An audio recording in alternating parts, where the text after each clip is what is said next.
Morning, I'd like to welcome the 55th Secretary of Interior, Doug Burgum. And I want to apologize for the half-hour late start. We were listening to the boss over in conference, and consequently it got pulled back just a little bit.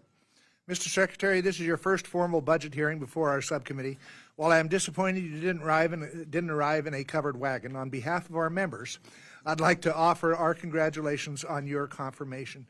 I was reading your biography, just the short one that they give us. And I'm going to read this into the record because I think it demonstrates your commitment. Under his leadership in North Dakota as North Dakota governor, passed the largest tax increase, or the largest tax cut in state history, and dramatically reduced red tape. As a testament to Burgum's leadership, Forbes named him America's best entrepreneurial governor. During his tenure, North Dakota experienced the highest growth in real GDP and had the lowest unemployment rate in the country. That's a pretty good record. So, welcome here today. Our hearing today will address the fiscal year 2026 budget priorities for the Department of Interior and provide you with an opportunity to outline our goals for the department.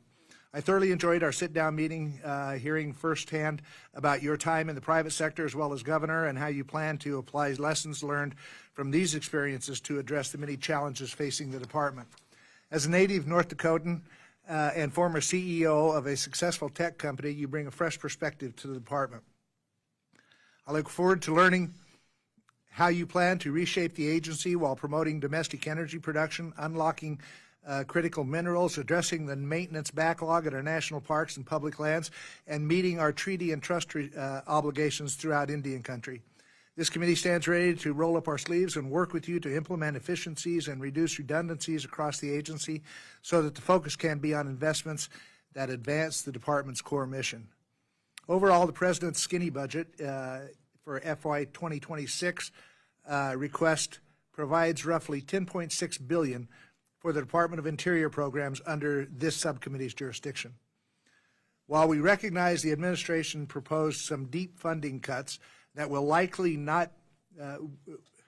we will likely do not see eye to eye with some of these, especially when it comes to Indian programs and the operations of our national parks. Today's hearings is just the first step in our month-long budget review process. I'll note that when it comes to funding discussions ahead, this subcommittee, under both Republican and Democratic leadership, remains committed to upholding the responsibilities of fulfilling our treaty and trust responsibilities with tribes. I know you have extensive experience engaging with tribes during your time as governor.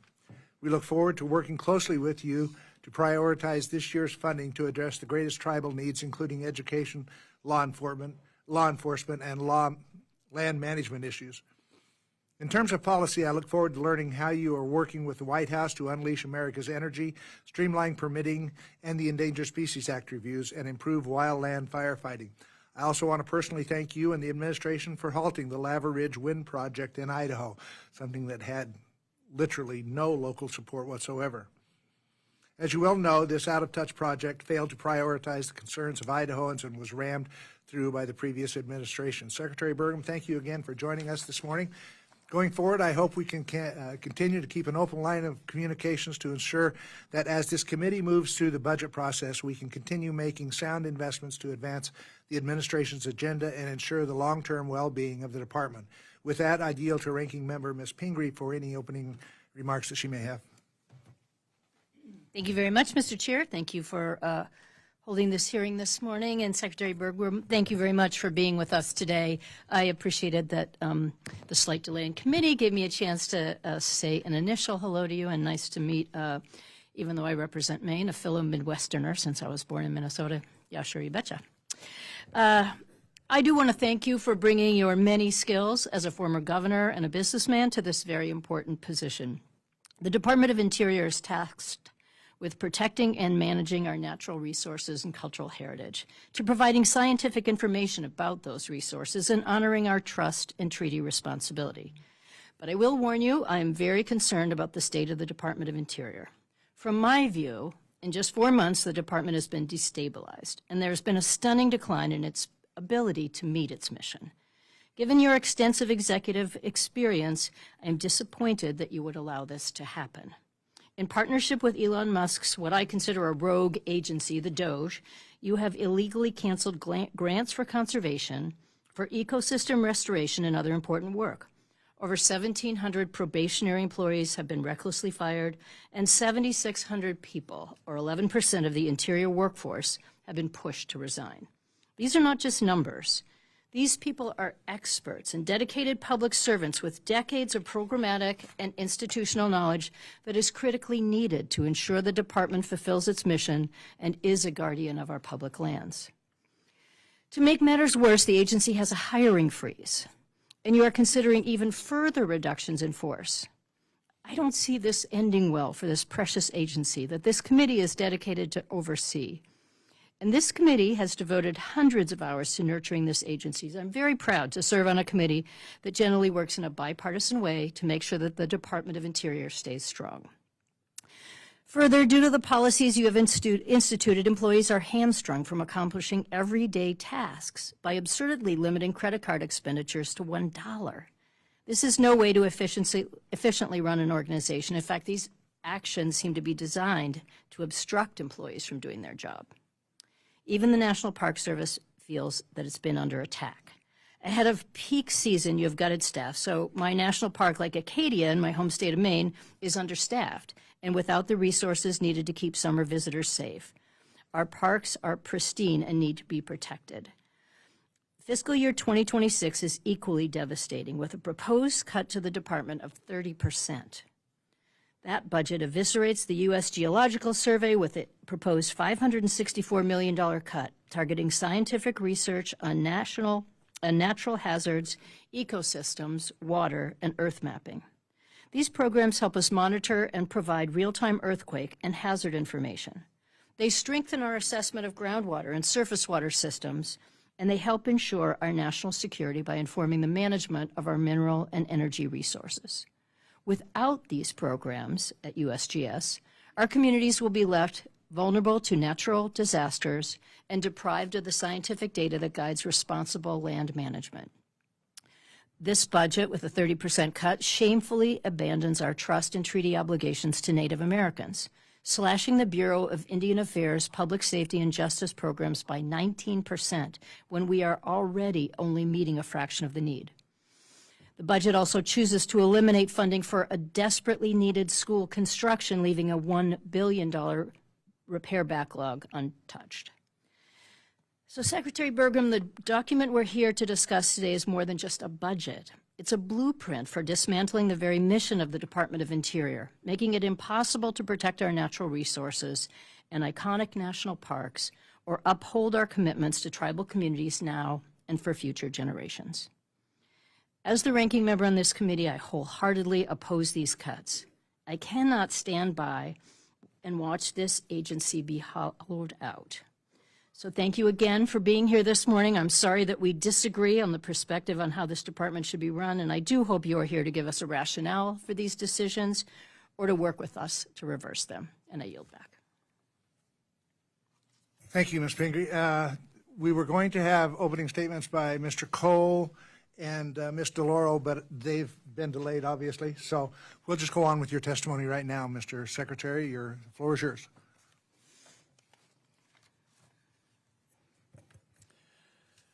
Good morning.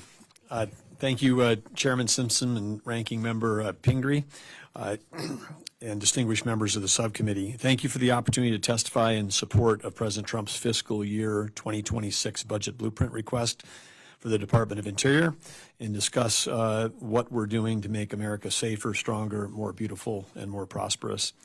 As you all know extremely well, the department oversees both onshore and offshore energy resources. We manage federal trust responsibilities with our tribal nations. We deliver water to the West. We oversee hundreds of wildlife refuges and national parks and cultural sites. The resources that we sustainably govern directly impact the lives of every American every day.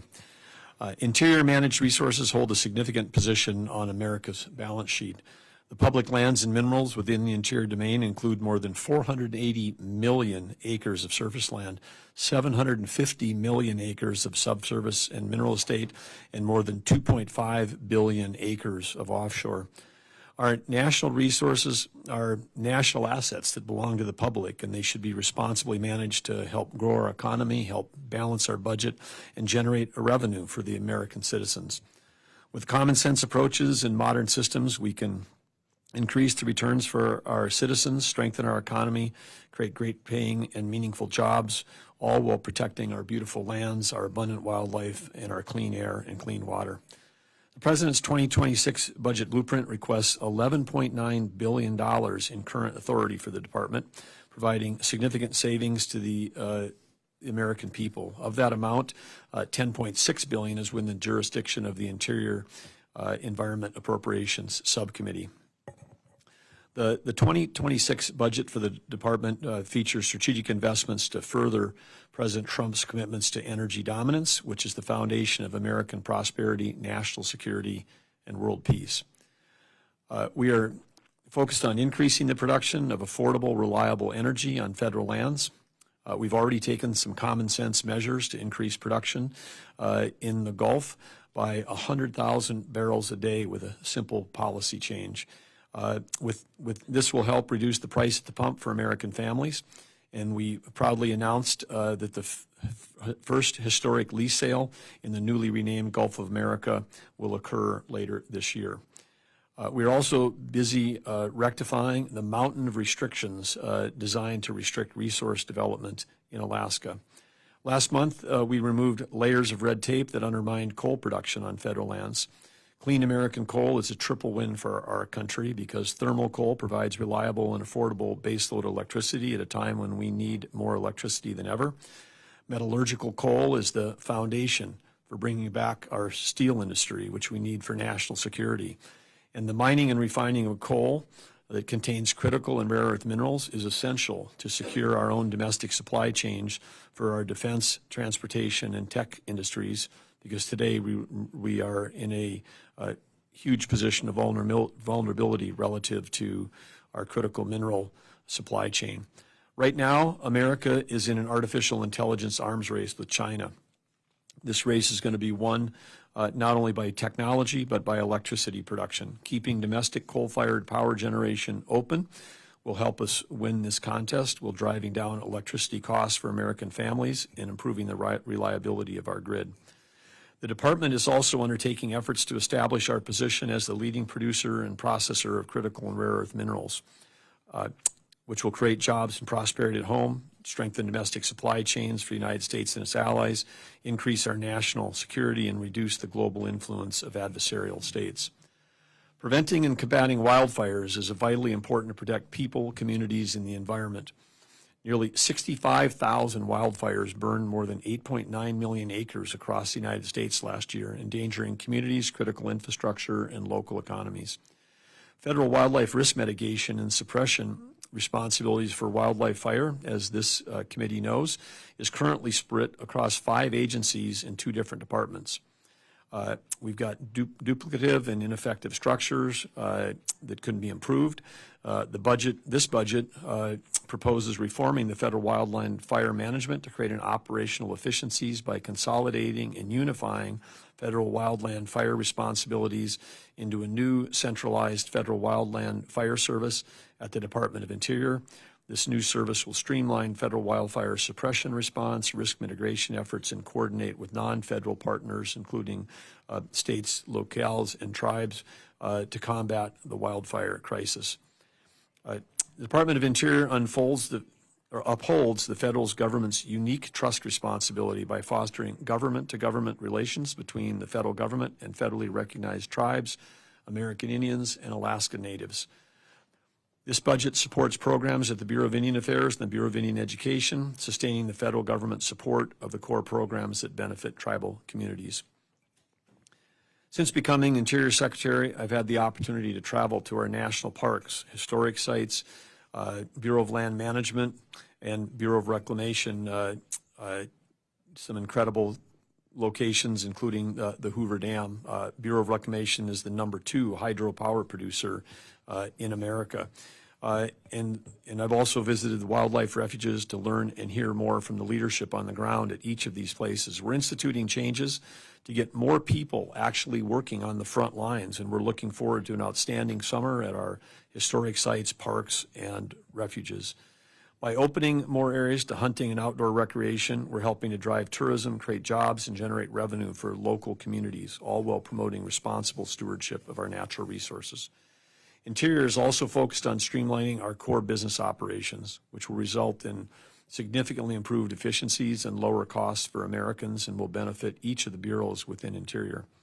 This budget is about putting America first and doing the best for American taxpayer. As Interior moves forward, these initiatives set the foundation for a renewed focus on responsible resource management and economic growth. I appreciate that the subcommittee has strongly supported the department's mission, and I look forward to working closely with you to advance these priorities. Thank you. Thank you, Mr. Secretary. If the chairman of the full committee and the ranking member of the full committee come in, we'll let them make an opening statement when they come. First, let me ask you about this. As I mentioned in my opening statement, the President's skinny budget request proposed cuts to the Department of Interior that we may not be able to fully replicate in our FY26 bill. You may have seen that we had EPA Administrator Lee Zeldin testify before our subcommittee last week, and I asked him the same question that I'm going to ask you. If Congress chooses to provide discretionary appropriations for the agency that are levels above the President's the President's budget request, how would you handle that? In other words, would you spend the amounts provided in an enacted bill and for the specific programs that Congress identifies? Yes, that would be the law. Okay. Let me ask you another question. I also wanted to take a moment to ask about land exchanges. Secretary Burgum, in order to assess and execute all land exchanges that come before the department, does the agency have all the tools it needs to carry out the current processes, or are additional authorities necessary? And I assume that the processes include, you have to have appraisals and all of that type of thing. You have to do public hearings. You have to have tribal consultations, et cetera, et cetera. Do you have all the tools to do that, or are additional authorities necessary? Well, we have a good set of tools in the tool bag today. And one example of that we've already completed was a land exchange with the state of Utah that we completed back in February. It's about 200,000 acres of federal and 188,000 acres of state. This is a project that had worked on for some time, but it was able to get completed in February, and was able to sign that with Utah Governor Spencer Cox. As you know, out west, we've got plenty of places where we've got a checkerboard of land. And in this case, we were able to trade lands to sort of fill in the checkerboard for the state and fill in the checkerboard at the federal level. In the case of the lands received from Utah, we were able to fill in a checkerboard of a wilderness area that was a federal wilderness area that will remain wilderness area, but is now doesn't create the complications of us trying to have every other section be wilderness area with the state having a different set of regulations, a different set of people managing those resources in between. Conversely, at the state level, the state now has got contiguous opportunities to choose whether they want to do that for affordable housing, whether they want to do it for recreation, whether they want to do it for state parks or state recreation. So it was definitely a win-win in both cases. And and in this case, these are public lands that remained in public hands because it was a swap between the federal government and a state. I think there's more opportunity to do that. As you know, when the railroads transected the West as one of the incentives to get those railroads built, they gave at one time in the private sector these checkerboard of land as an incentive. And so I think there's a big opportunity for those kinds of swaps. And I also, as governor of North Dakota, was chairman of the land board. So I've got 8 years of experience of where we were able to, once in state hands, sometimes it was better for us to move those lands, down into more local control for local uses. And so we were able to do that because, again, as a general principle, as a governor, I've found that state game and fish, state land management, state grazing associations, local, I mean, all this, I mean, I have to say I never met someone from D.C. that cared more about the land, the water, the wildlife, the fish at the local level than the people in those states. And I know that the representatives at this table have all come from states that have got deep commitments to the land and the wildlife and their environment. So I think that there's plenty of opportunities for us to do both, which is have more efficient use of public lands and do all the protection we need about the things the public cares about, that we all care about so deeply. But apparently you do have the authority to do this right now. You do have the tools to do this. We do, and we certainly will be taking a look to see if there's other things that are getting in the way of efficiently using public lands. I think in particular we're paying attention to the western states. I think it's maybe not well known, but we do have in states that are represented on this committee. Utah, over 60% of that is federal land. Nevada, over 80%. Alaska, Nevada's number one in terms of percentage owned by the federal government. Alaska, massive amounts of federal land. And in many cases, we're restricting the opportunities for those states that should have the same opportunity under the United States of America to prosper as we have other states. We've got states in the East, including, the 13 states that were part of the original colonies. None of them have more than 2% of federal land. And I don't think any of them would stand up and say, we need more federal ownership in our states. I haven't heard that. I haven't heard people saying that. So it's I think there's a path forward here. There is. Idaho is third on the list with 64% federal land. And I will tell you, as I've told the reporters and stuff, the reason people live in the West, the reason people live in Idaho, because we love our public lands, and we want to make sure that they remain public so that your favorite hunting grounds or fishing hole or hiking or snow machining area is not cut off because of private ownership that bans travel. And in Idaho, travel doesn't mean, they've closed this road, I'll just go down another mile and take the next road. It sometimes means you're leaving the state and going into Montana and coming back across the mountains to your unreasonable stuff. So those are concerns I have personally about access and public lands for public use. So anyway, let me stop for just a minute. And As I say, you might have one member that would be happy that they came to Montana for a while before they came back in. Yeah. Mr. Cole, Chairman of the full committee. Go ahead with your opening statement. Well, I'm not going to do the opening statement. Having arrived late, I'll submit it for the record. Let me make a couple of quick comments. Number one, I apologize for being late, Mr. Secretary, but your boss was in our conference, and I have a rule: I don't get up and walk out on the President of the United States. So that's a very good rule. Seems to have worked well over the years. And but I also wanted to say how glad I am that he made the decision to appoint you to this job. I think you are superbly suited for it. You have an excellent background. You know the issues, frankly, better than any incoming secretary that I've seen during my tenure in Congress. And I particularly appreciate the fact you had such strong tribal support from your home state, from people you dealt with for many years and thought very highly of your tenure there. And I particularly, coming from Oklahoma, appreciate the energy background, the energy interest, and the sheer knowledge that you bring to this job and what that's going to mean for the country going forward. You're going to like this committee, quite frankly. You won't agree with them on every single thing, but Mike is one of our best chairmen, without a doubt, and Ms. Pingree is one of our very best ranking members, and of course has chaired this committee in the past as well. And they know how to strike a deal. They know how to work together. And when they fight, they do it in an appropriate way. So, again, I think you're going to enjoy working with the members on both sides, frankly, of the aisle in this particular subcommittee. With that, as you know, and we've had the opportunity to discuss offline before, I do care, and I know this committee cares on both sides of the aisle very, very strongly about tribal issues. So I wanted to ask you, can you talk a little bit, maybe you've done, are we into questioning as well, Mr. Chairman? Okay, I assume we were. Can you talk a little bit about the cut to BIA operations of Indian programs and BIA education construction? I can, and BIE, I should have said. yes. Well, first of all, let me just start with BIE. there's some incredible challenges. Let's just step back from the budget a little bit. I mean, there's 125,000 K-12 kids involved in this BIE system. And the challenges there are greater than just the budget dollars and the construction. It's interesting that this is a similar size. The state of North Dakota had about exactly 125,000 students in a K-12 system.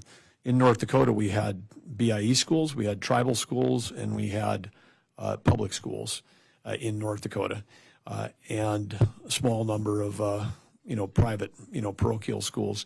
If you stacked them all up together, the ones where we were spending the highest dollar amount and had the worst outcomes was the BIE schools.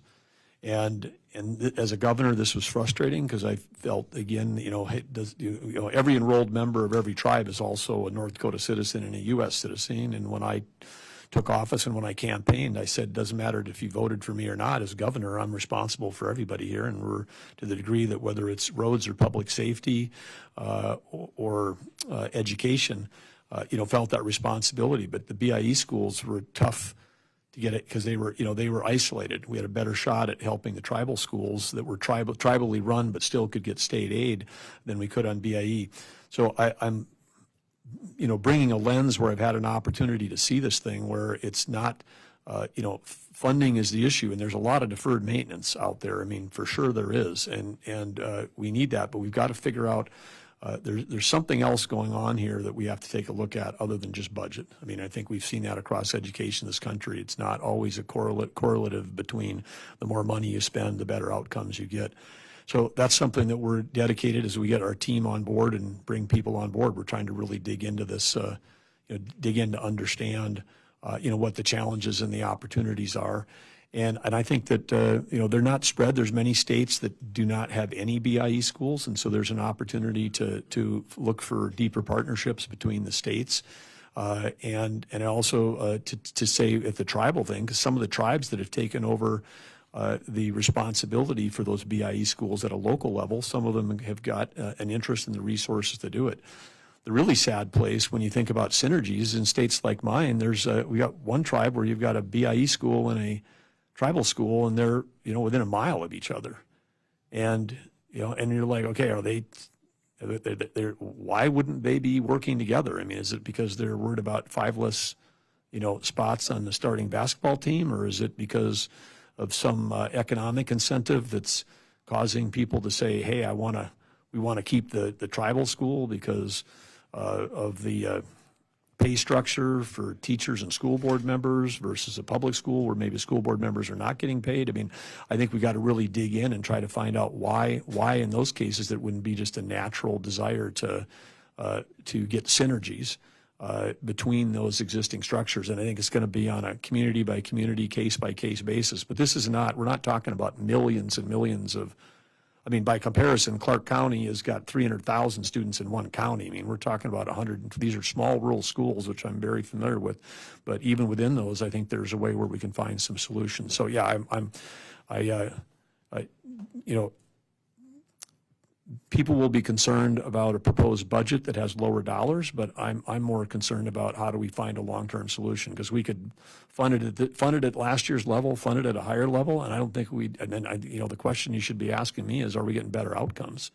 I mean, we're running an education system, and that's the thing that we've got to be focused on together. So we'd love to come back and work with all of you as we try to really pull this thing back, because if we have a trust responsibility, we shouldn't be just saying, let's give more money to the worst performing K-12 system in the country. And it's not because we don't have teachers that care, because there's people that are in these systems that, care deeply, but let's go figure that problem out. And I don't know if you've got staff that's focused on BIE in particular, but this is one of the issues that requires some real attention. Well, I certainly agree with that, but I also think that kids have to have a good place to learn too. And sometimes that's an expression of whether or not you care about them very much. And I've been to some excellent BIE schools and some excellent things. I totally agree with your emphasis on culture and outcome, but I've been to some places I wouldn't send my kid to. It's simply because the resources aren't there and haven't ever been there. It's not your responsibility, you just showed up. But, you know, I've actually toured a lot of these schools with my friend here, the chairman, and other places. And tribes will vary, as you know, greatly in their ability to resource things. It makes a lot of difference if you happen to be fortunate enough and have mineral wealth, or you happen to have a location and you've got a gaming operation. I don't find tribes being short in taking care of their own people when they've got the resources to do it. I have often found the federal government very short in fulfilling its trust responsibility. So I just say that is something we'll be looking at. I would just appreciate having you there. But I would say, Mr. Chairman, I agree with you on that last point, because of course we've got an energy tribe in North Dakota that we've worked hard to get the work with them side by side to cut federal red tape to allow them to develop their energy resources. We worked on tax sharing agreements to make sure that we had fair agreements with them. And once they had their economy going, they had some of the nicest schools in our state are in MHA Nation. I mean, the facilities, whatever. I mean, these guys have gone out, and I mean, they will put the dollars back into facilities and education if we can help them get their economic development. So it's tied. I mean, the economic development is tied to their ability to manage these facilities. Absolutely. I remember talking to a good mutual friend we have, Mr. Ham, Continental, and we were talking about the difficulty of energy exploration and production on non-federal land, which, you know, North Dakota is famous as a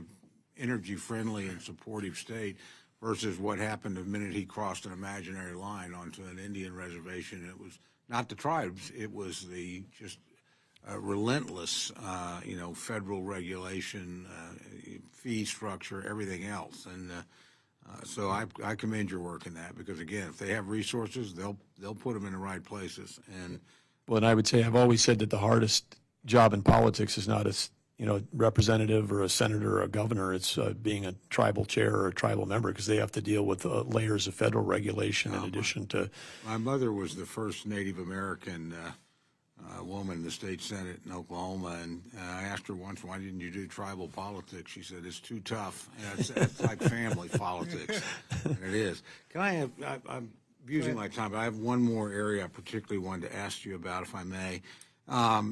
December disaster supplemental, which again arrived before you got here, provided $50 million for Historic Preservation Fund and $2.3 billion for the National Park Service to reconstruct historic sites and Park Service units that were damaged from disaster events such as devastating tornadoes, which frankly hit my district. So, and I'm glad to see the notice of funding opportunity announced for the Historic Preservation Fund. Money last week, but I am a bit frustrated it's taken as long for NOFO to be published because it's only the first step in the process, and these communities need help. So what's the department's timeline for reviewing these applications and getting money kind of moving toward these communities? Well, we're trying to accelerate where we are. Some of those have recently been released. Others we've been working in conjunction with OMB and other entities on getting to the next spot and getting those dollars out. So, well, I appreciate you taking a personal interest in that. Look, a lot of people are working hard to try and get stuff out the door. We know that, but I just wanted to notice that I've got both historic national park areas that have been hit hard, Chickasaw National Recreation Area, where we have some progress moving, and I'm appreciative of that. But particularly a little town called Sulphur, Oklahoma, a historic downtown area, and literally leveled by a tornado, actually multiple tornadoes in the same night. So if you can look at those things, I know other communities and other districts are in the same thing, but just moving it along faster would make a huge difference, and appreciate you looking into that if you can and staying on top of it. Thank you very much, Mr. Chairman. Thank you. Thank you. Before I go to Shelley, I just want to say on the topic that Tom was just talking about with Bureau of Indian Education and buildings and reducing the funding for buildings. I agree with everything you said about finding out why these schools aren't performing and what needs to be done to change them and address that. I got no problem with that. In fact, it ought to be done. That doesn't change the fact that we're talking about facilities here and facilities across. I mean, Tom and I have been to, as he said, many tribes, and he said he wouldn't send his kids to some of them. I've often said I wouldn't board my dog overnight at some of them because they're dangerous. And so that's what this committee has been focused on, is trying to make sure that we have the resources to build the schools that these kids need. And as Tom so eloquently said, that oftentimes means to those kids how much you think about them and stuff. So, Ms. Pingree? Thank you very much, Mr. Chair. And let me just reiterate, so you hear it from both sides of the aisle, and you've heard that we are, Representative McCollum has been a former chair as well, and so we are very united on this tribal funding, and I think that hits a very sensitive spot on the schools. And I understand some of the concerns that you've been raised about duplication and a variety of other things about quality of schools, but funding construction is an ongoing huge issue here. I know I worked on a Passamaquoddy school from the time I got here to many, many years, trying to make sure that they got it across the finish line, and it can take, decades to get the funding for these schools. And while, as you've all noted, there are tribes that have the resources to do amazing things in their own community, many tribes are just not in that position. So I hope we can restore that funding level, and certainly you'll hear from this committee that we're interested in that. And I wanted to start with a question on, it's following up a little bit on what both my colleagues have mentioned on how the funding gets spent and allocated. So the continuing resolution for 2025 enacted more than 2 months ago, was enacted more than 2 months ago. Now we're 8 months into the fiscal year. And given that timing, it's just critical that the department quickly obligate the appropriated funding. So my example on that is similar to what Mr. Cole was asking about, but it's actually a different pot of money. I'm hearing concerns from the Maine State Historic Preservation Office that they have not received the state-by-state apportionment, nor has the Park Service issued a notice of funding opportunity. So as a result, in the state of Maine, we're facing a potential layoff of the federally funded staff, and Maine is not alone. This manufactured, in my mind, funding crisis is being inflicted on all of our states. For example, 12 people have already been laid off in Ohio, and that amounts to about a third of their staff in the State Historic Preservation Office. These offices have an integral role in the advancement of federal projects, and holding back the funds that Congress appropriated for these offices means delaying projects, including in the oil and gas sector. So I did contact your office about this last week. I'm expecting that you might have an update for me. Do you know the status of these funds? We're waiting on the apportionment to come, but we're pushing hard on trying to get this out because it's, as you say, we have every incentive. Our incentives are in line with yours to get these dollars out the door. So, I mean, the chair asked you a question earlier about the 2026 budget, and if we appropriate money that goes beyond what's in this skinny budget or what we see in the full budget, will you spend the money? You said it's the law. The Interior Bill, which is in the CR, contains a provision that requires that amounts appropriated to the Department of Interior, quote, shall be available for obligation and expenditure not later than 60 days after the date of enactment of the act. And as you said, that's the law. OMB is not a portion of the funding. You just said that. But we are past the 68-day deadline, and I just want to know the role that you're taking. Are you pushing the OMB to appropriate your department's funding? Well, I didn't bring a stack of communication that's gone back and forth, but I would say that would represent that, yeah, we're pushing. Okay, pushing is good. So just from my perspective, if you don't get this funding, then that is impoundment. It is breaking the law. And I think perhaps on both sides of the aisle, we're feeling very frustrated this administration is not expeditiously appropriating what we funded.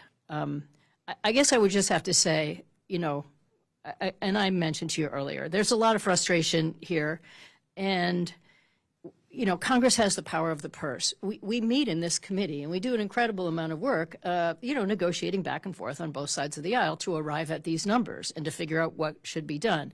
And to have this administration just wantonly disregard what we have done and to worry about having to do that in the next 2026 budget, I would ask, why do committees meet? Why do we do the work that we're doing if, in fact, we can't count on the OMB to do what is being done? And I know there are layers here, and I really appreciate saying that you've got a stack of communications because I fully believe you're doing that, and I know you have a lot of executive experience. So I am just encouraging you to put full force of pressure on it, to not break the law, and to do what's required to do.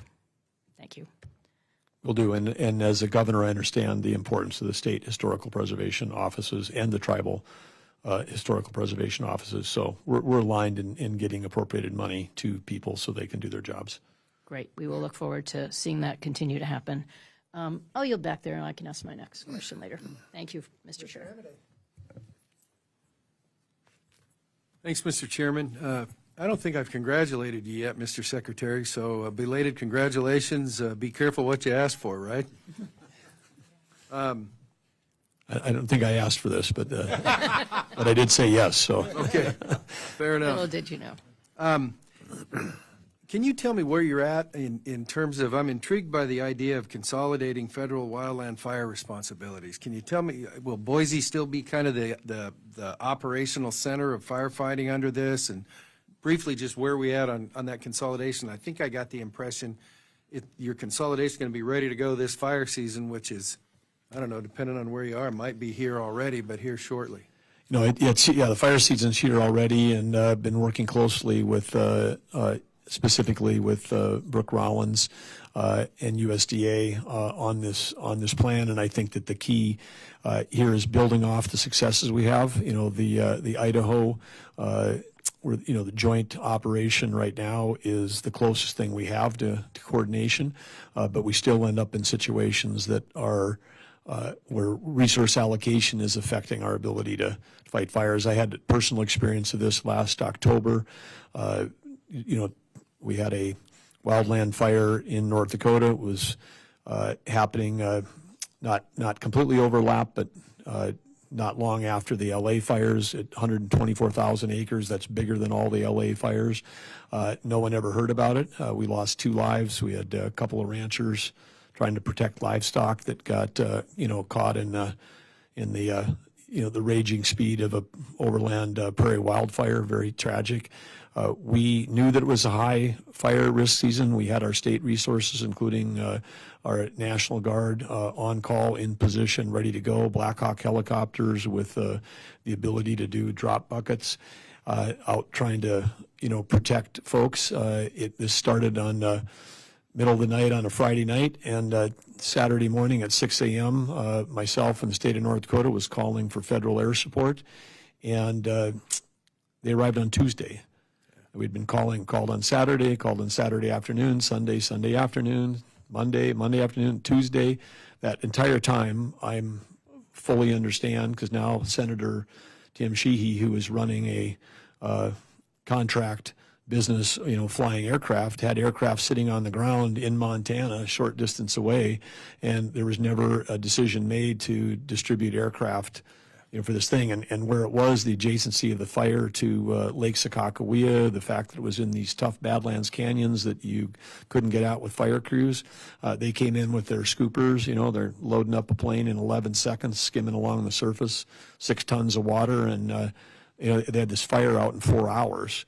And so it was a dramatic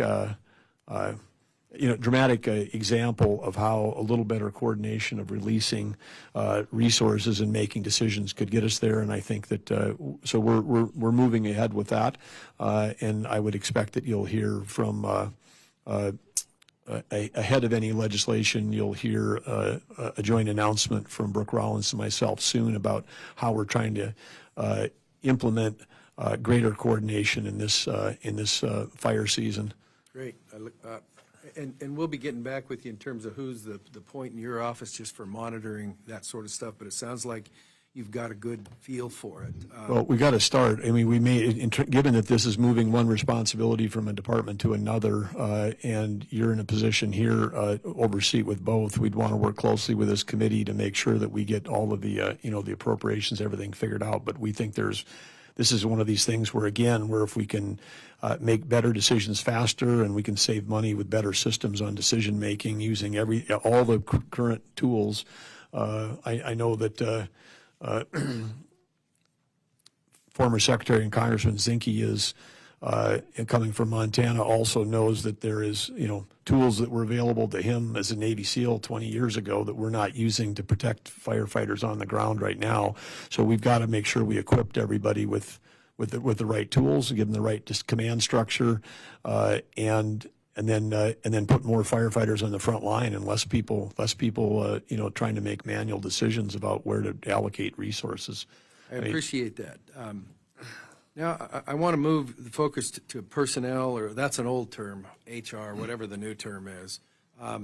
There are a few areas that affect operations, and I think we touched.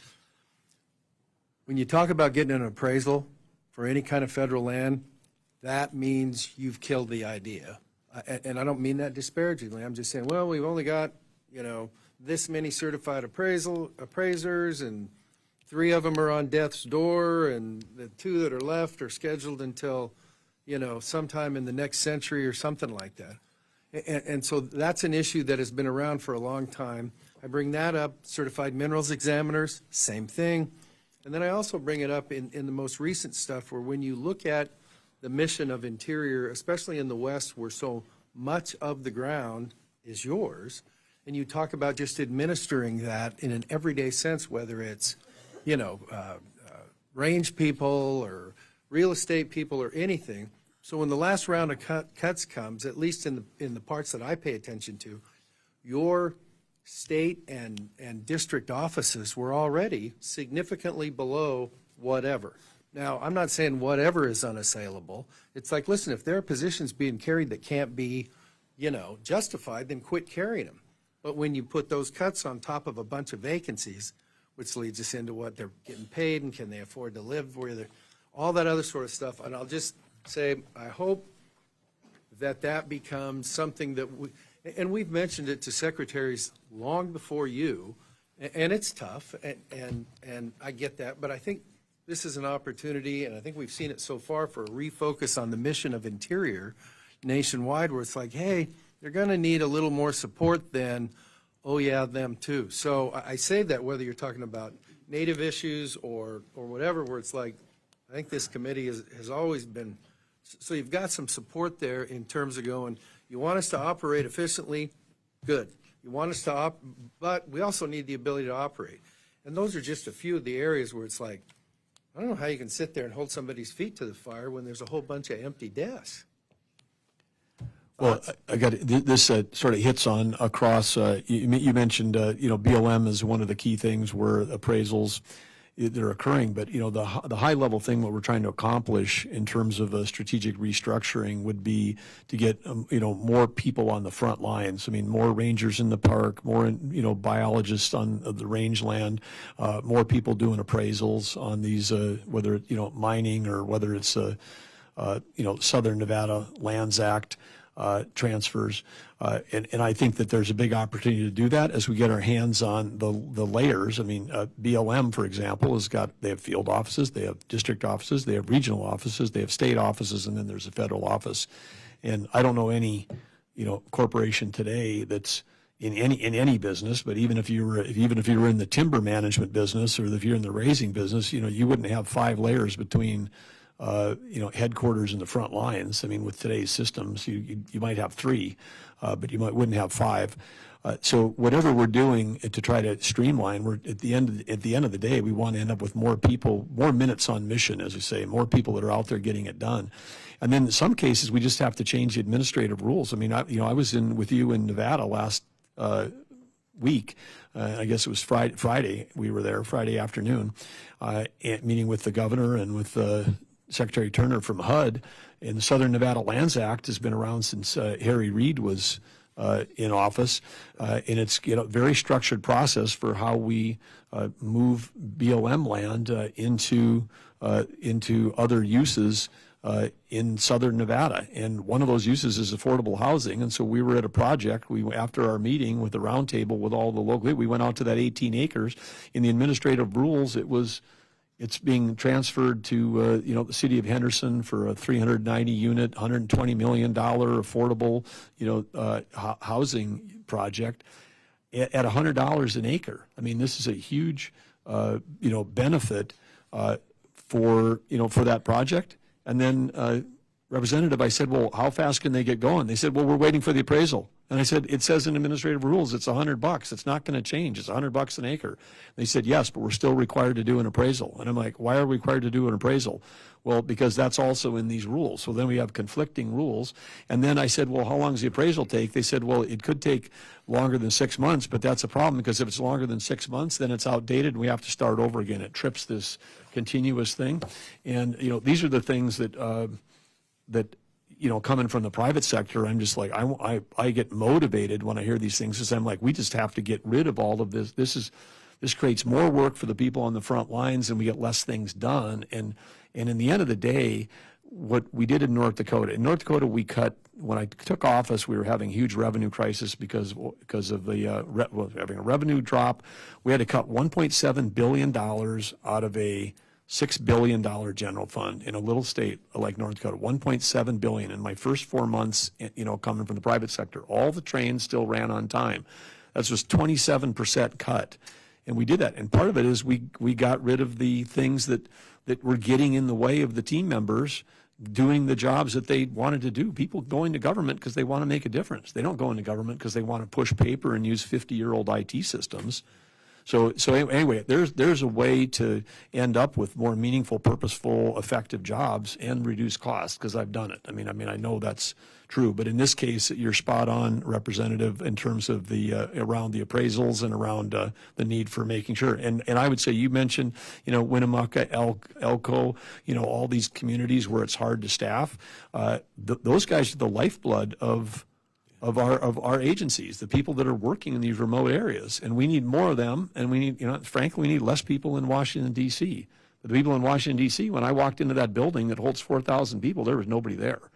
I mean, so it's like you know, they're all working remotely, but they weren't working remotely from Elko, right? And so it's like we want to get people out, you know, out on the ground doing the job that serves, you know, the timber industry, the grazing industry, the mining industry, the recreation industry, you know, the wildlife outdoors, fish and game industries. I mean, outdoor recreation is a $1.2 trillion industry. We're serving them too. So there's big opportunity for us to cut overhead and get more people on the ground. Thank you, sir. Yield back, Mr. Chairman. Thank you so much, Secretary, for being here. I want to use my time today to discuss the West's wildfire crisis and how hopefully we can work together to support our wildland firefighters, I know near and dear to your heart, and invest in the resources we need to confront and deal with these mega fires head on. As you know, wildland firefighters risk their lives to keep our communities safe. But as these fires have become larger, more intense, and more frequent, we're asking more and more of these men and women than ever before. They face extreme conditions, breathing in toxic smoke, enduring temperatures as high as 1,500 degrees Fahrenheit, and often working 18-hour shifts for weeks on end.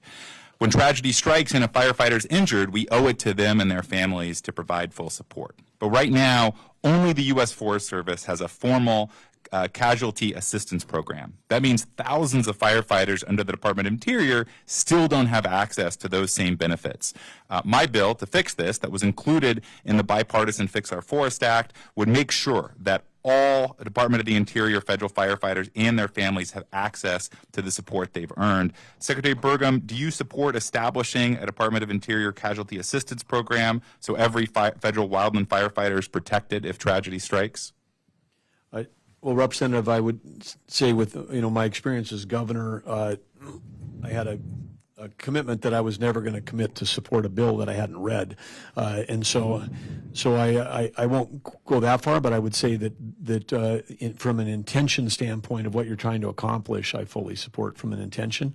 And there's two pragmatic. One is we do have a moral responsibility to people that are first responders, law enforcement that are, you know, taking risks, the people that are running towards danger instead of away from it. We've got a real responsibility to support them. And of course, across Interior, we've got firefighting and law enforcement. We have firefighting across BIA. We've got it in national parks. We've got it in BLM. We've got some even in our wildlife refuges. I mean, so we've got that. And as we spoke earlier, then we're, you know, it's under, in this budget, it's also combining under a unified command with the Forest Service. when we're all unified under one command and you've got one group of firefighters that have higher benefits than others, it accelerates this transfer like we've seen in law enforcement, which is, hey, I love law enforcement, but I'm going to go to work for the law enforcement agency that has the best protections for my family, the best pay structure. We have implemented a base pay increase for firefighters since I've been in office already this spring because we were underpaying. And then, of course, we've got to make sure that we've got our systems and policies set up for the people that are, so that we're not treating people as seasonal that come back and work for us every single year as a firefighter. I mean, they're not a temporary. They come back year after year. They do take part of the season off, but then they work their tail off, the other months, and those fire seasons are getting longer. So I absolutely agree with the direction that you're going, and I appreciate that you're championing the important and dangerous work that these wildland firefighters are doing. Thank you. Supporting our wildland firefighters is, I think, extremely bipartisan, something we can all agree on, and thank you for your leadership and the work that you've done. It's also, as you said, critical for recruitment because we know we need more of these wildland firefighters. One more issue that I think we can find common ground on is that when fires break on federal land, it's often our local fire departments that are the first to respond. They act quickly, decisively, saving lives, protecting property. But when it comes time for reimbursement, those same departments can sometimes face years of bureaucratic delays from federal agencies like the Department of the Interior and Fish and Wildlife. It's unacceptable, and it leaves communities without the resources that they need to respond to the next fire, especially some of these small volunteer departments where it may be years of their budget that's wrapped up in this bureaucratic process where they're waiting time. So I've introduced the Fire Department Repayment Act, which streamlines repayment procedures, cuts red tape for local fire departments. It passed the House last Congress and is also included in the Fix Our Forest Act. Do you support that bill, or at least that concept, to ensure that local fire departments have the resources that they need and they don't have to wait years and years on end to actually get repaid for the work that they did to keep our communities safe? Well, yes, Representative, with the same caveat of not having read the bill, but with the concept, I've lived this with small communities in western North Dakota. Much of western North Dakota falls under the U.S. National Grasslands, which of course is part of USDA, and I could just start naming off communities that that were fighting fires, last year that I'm sure haven't been paid yet. This is something we hear about at the state level all the time, and you're exactly right. Those small communities are almost all volunteer, and these fires can completely exhaust their resources. Yeah, I've heard reimbursement from our state for fighting a state fire can be weeks or months. For the federal government, it can be years and years and years for them to ever actually get the payment that they're owed. We have to fix this. Would love to work with you to make that happen and get this bill signed into law to support our local fire departments. So thank you for that, and look forward to working together in the future. And I yield back. Mr. Elsey. Thank you, Mr. Chairman. Thank you, Mr. Secretary, for being here. I read your resume, and it's really spectacular. We've never met before, but from your time as governor, starting in 2016, you did some remarkable things. You've both supported fossil fuels, but you've also supported carbon neutral, which generated $25 billion in private sector investment in your state alone. So anybody who's protesting your pro-fossil fuel stance needs to look at your background and understand that it's far more nuanced and more well-rounded than that.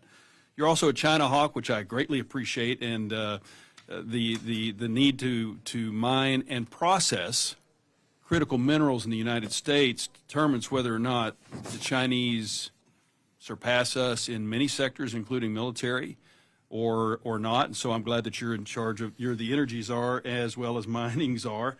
And of course, I want to thank you for sending the National Guard from North Dakota down to the warm weathers of Texas to help us reinforce the border. But one of the things that we've seen in this committee is when we have tribal days, and this year we had a record number of tribes come because Chairman Simpson has made it such a big priority. They have all been worried about cuts to interior and whether or not it's going to affect them or not based on our treaty obligations, which is the law to them. The thing that affects me most in my questions about cuts is historically is their law enforcement capability based on cultural issues, being able to hire folks, but also monetary issues, being able to afford people that they train to come stick around instead of going to other law enforcement agency, but as well as the massive amounts of land that they have to cover. They have no air cover, and I'm a naval aviator. And so my question to you is this: how are we going to help them beat the 0.6 and get to where they need to be with 2.4 per thousand? But also, is there a way that we can get some of our retired aircraft to them to help them in both emergency response as well as law enforcement? Well, Representative, law enforcement in country is a grave concern that I have, and during my time as governor, I was well aware of this issue, and it's compounding because I think that the bad guys know that we've got gaps in law enforcement on tribal lands, and so as we saw a period of time when we had all the economics of human trafficking, drug trafficking, and fentanyl in our country, one of the places that was easier for organized crime organizations to work and operate was in tribal areas. We conducted a joint effort in North Dakota across 3 of our 5 tribes with the federal government, FBI, State of North Dakota Bureau of Criminal Investigation, the State Highway Patrol, local tribal police. A couple of years ago, we arrested 55 people in one day across 3 tribes. They were all 55 affiliated with a gang out of Detroit that was connected to a cartel in Mexico, and it ties back to not only the drug trafficking, but this horrible issue of there's over 6,000 unsolved cases for missing and murdered Indigenous persons, most of those persons being Indigenous women, and we had our Secretary's Tribal Advisory Committee a couple weeks ago here. There's 12 regions, 2 representatives from each. We held that literally in my office, moved everything out, brought everybody in. We're set up in there, and on all 12 regions, everybody brought up law enforcement as an issue. Ahead of that meeting, we had the family of Emily Pike come in, and this is this case in Arizona that is not well understood or I think I've always said, if you have a co-ed that goes missing at spring break, it's going to be a 10-part Netflix series, and we have 6,000 missing and murdered Indigenous women, and you don't even know about it. Emily Pike is one that is as tragic as it becomes because she was ended up after having been assaulted. Law enforcement had identified an assailant. He was released after 3 days. She was considered the victim. She was 13 or 14 years old, sent to a foster home, ran away from the foster home. The foster home didn't tell her parents till she'd been reported her missing 5 days later. And then search begins, as it often does, and then ends tragically, and they found her dismembered in garbage bags along the side of a road, as she must have been trying to make her way back from the foster home 80 miles back to the reservation where her family was. And so it doesn't get more tragic, but we brought Kash Patel over to Interior. He sat with me with the Emily Pike family, and and then he stayed and met with the Secretary's Committee, and I was told by virtually every tribal leader there that was the first time that they had a meeting with the head of the FBI. He has dedicated 60 FBI already. He's announced that 60 FBI personnel are going to be deployed on Indian country cases. I talked to him yesterday at the White House, and he said that he hopes that he can get more resources placed again. So this isn't just about, yes, we need BIA law enforcement, we need upgraded retention facilities, we need a bunch of things on the local level, but it is a federal responsibility. This is, again, as a governor, I can tell you, very frustrating when these things would happen, that we could not legally, in many cases, deploy state resources to help the tribes. We did. We volunteered. We said we'll be out. We'll help on searches, all of that. But from a jurisdictional standpoint, this is federal ground and federal law enforcement, and we got to bring all federal law enforcement. And I would say, into your acknowledgement on the border and down in your state, but 41% of the southwestern border is interior land. 41%. And so, so this touches law enforcement across not just, BIA, BLM, national parks, touches everybody. And so law enforcement is something we're spending a lot of time focused on right now. Thank you. Thank you. And I'd just like to ask, let's get them some air support. Mr. Chairman, I yield back. Well, and thank you for your service as well. But a great idea on the air support, because in these big areas, whether it's unmanned or manned, this can be super helpful tools, and we've got the technology to deploy in these large areas. We need to do it. Thank you. And just to follow, if I could, on that, with these, we held some hearings on murdered and missing Indigenous peoples, and the challenge we have is after listening to all the testimony, we had the FBI come in and give us testimony from the agents and stuff. Some of the problems we found is that if you have a reservation the size of Connecticut and you got 2 officers on patrol, you get a domestic violence call, it's 2 hours later before you can get there, it's over. So we've got to do something about that, and that's what we're trying to address. But the biggest issue is jurisdictional issues between the state, the feds, the local law enforcement. Somehow we got to resolve. If you ever read a chapter on Indian rights and so forth, when you get to law enforcement, it is crazy, because it is different if you are an Indian on a reservation or if you're an Indian off a reservation, or if you are a non-tribal member that's an Indian on that reservation. And it becomes a joke trying to figure it out. Anyway, Ms. McCollum. Thank you, Mr. Chair, and thank you for the discussion on our tribal sisters who have suffered. Secretary Burgum, I had a kick off the defense meeting, but I did read your testimony. It's good to see you as being from family from Oaks, North Dakota, spending time in Williston and Sidney, Montana. I know where the trains run on time and where they change the time in Mandan. Through no fault of your own, we're working with a great disadvantage here because we're trying to discuss the budget without any details. You're still trying to put it together. We did get a skinny budget, and then it has a 30.5% cut to the Department of Interior, which, I think, speaking for myself, being a former chair with other former chairs sitting here, we think deserves a whole lot more money for the work and the job that we have to do. So to see a cut is really disappointing for us who are trying to do things, many of the things that we talked about here, schools, law enforcement, clean water, having the personnel out there to work locally. So right now you're also finalizing plans to lay off thousands of employees through the department. We're still trying to figure out what DOJ did do, didn't do, can do, cannot do. So you've got a lot on your plate trying to figure out what we do to keep public employees where they need to be, providing the services that our constituents are demanding from us.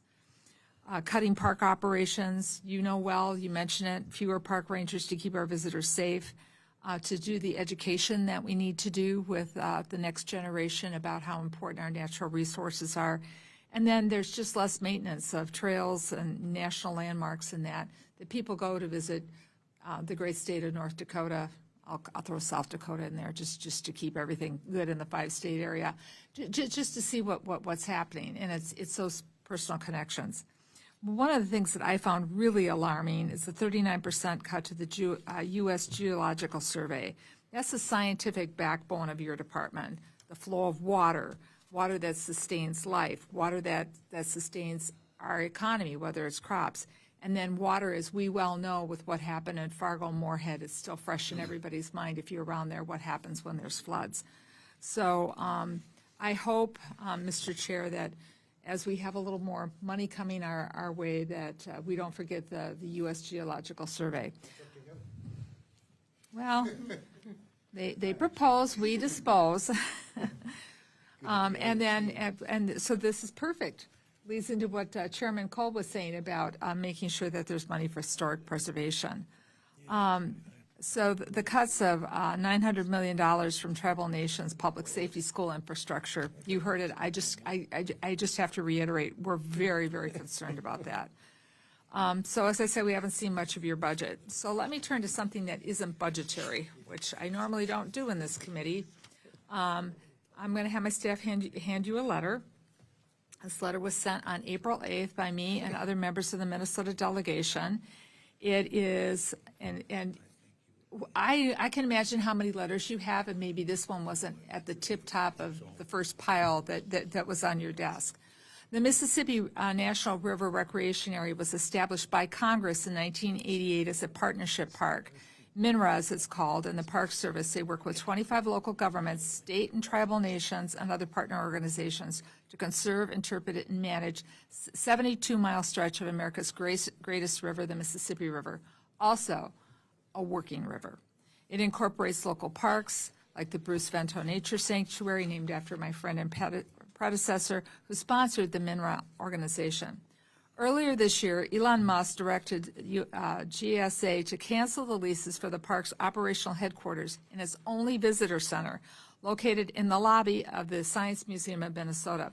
Roughly 230,000 visitors last year learned about the biology, the history, and the culture of the Mississippi River from park rangers through interactive exhibits, including, and I threw a couple of photos in there, like a flying eagle and how to tie off a barge, something I didn't learn how to do growing up in South St. Paul in the Mississippi River, but I can tell you it's hard work from trying to do it at the Interpretive Center. MNRA is the only Park Service unit with the mission of interpreting the Mississippi River, our nation's river that everybody knows how to spell in this country, and people all around the world know how to spell it. The great river's ecological and economic importance to our nation. But here's the other thing. Not only do a lot of urban visitors visit that park, but people come from all over the 5-state area, as you know, to go to that history center. That's where park rangers are telling them about the grass lanes, Theodore Roosevelt National Park, what's going on in Michigan, in the Great Lakes area. So it is a huge bang for the National Park Service's buck to be in the Science Museum. So we understand that the MNRA leases are no longer on DOJ's list, but we haven't received any official response to my letter yet. So can we talk about this some more? Can we meet with other members on this before any further decisions are made about MNRA's future and losing that one interpretive center in the Twin Cities? In the, because it's the Dakotas, it's Iowa, it's our cousins from Canada who come down there, all in there being exposed to the Park Service. I love MNRA, but I love the Park Service even more. So can we work with your office on this? Well, yes, we can. And your information matches mine, which is that these two leases that you're discussing in the letter are off the list. And so I'm anticipating that we'll have communication confirming that with you. We've tried to also work both in the St. Croix Scenic River and on the Mississippi River to try to get not grandiose monuments to anybody, but to have more Park Service interpretation and that.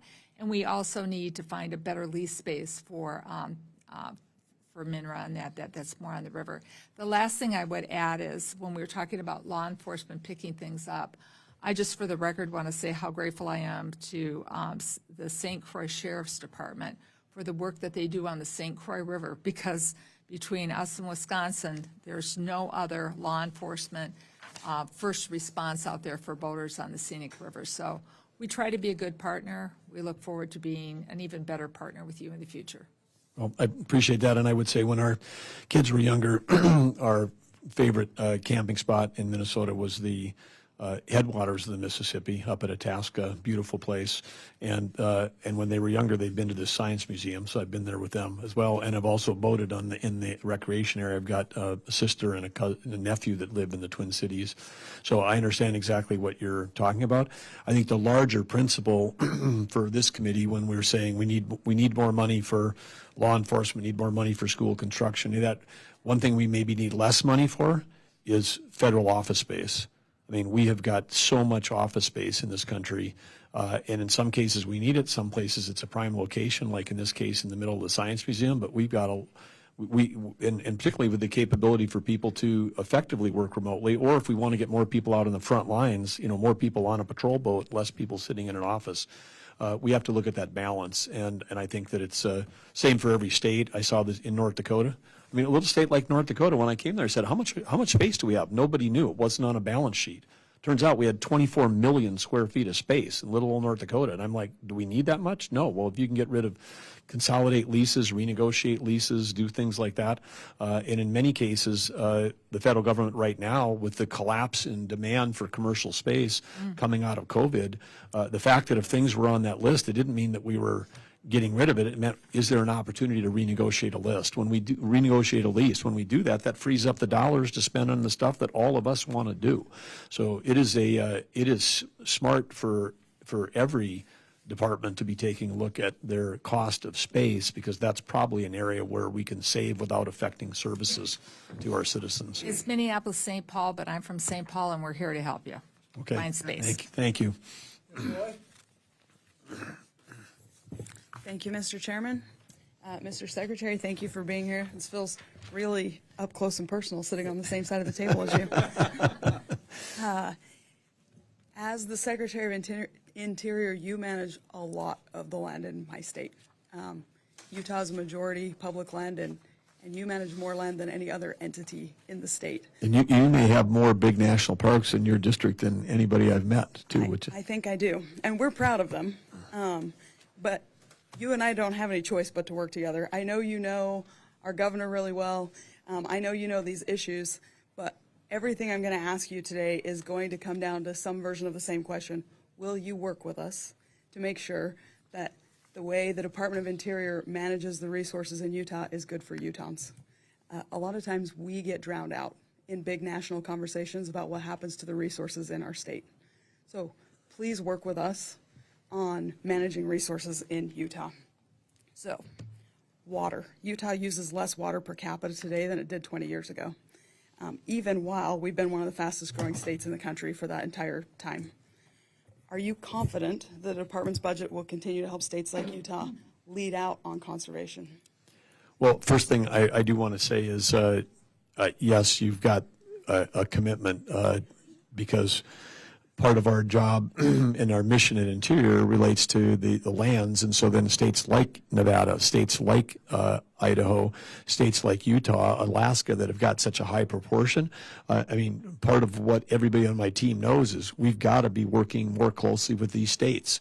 I mean, that's just essential for us to do it, because part of the way that we're going to navigate through not only the protecting and preserving these, great resources, but also to make sure that we're not doing both overreach or overlap, because that's part of where the cost comes in, is when we're doing something that at U.S. Fish and Wildlife that Utah's Fish and Wildlife is already doing.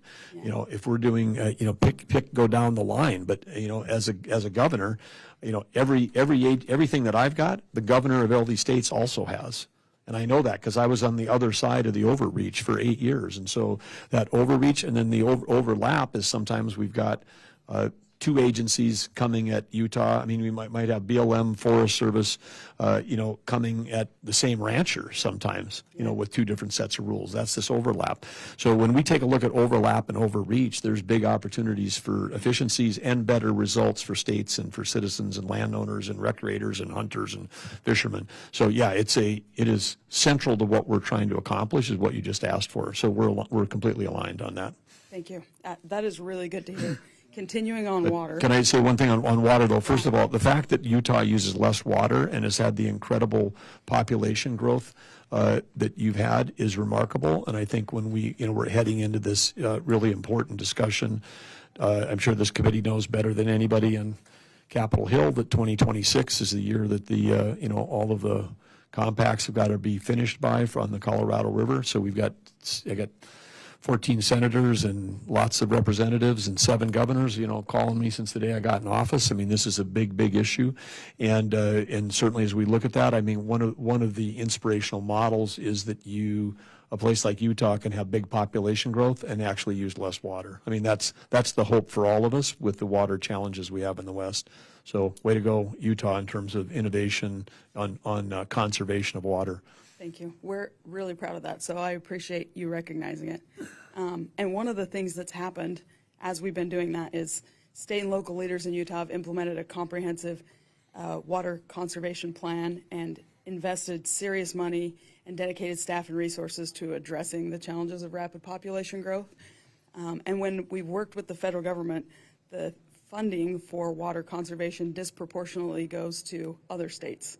And so will you work with us to prioritize funding for shovel-ready projects in Utah where we are growing and we're implementing a comprehensive plan? We're doing all the things that you would want us to be doing as a state. Yes, and I, of course, have to look at I can't commit to projects just like I can't commit to bills I haven't read, but it's exciting that there's more good stuff on deck.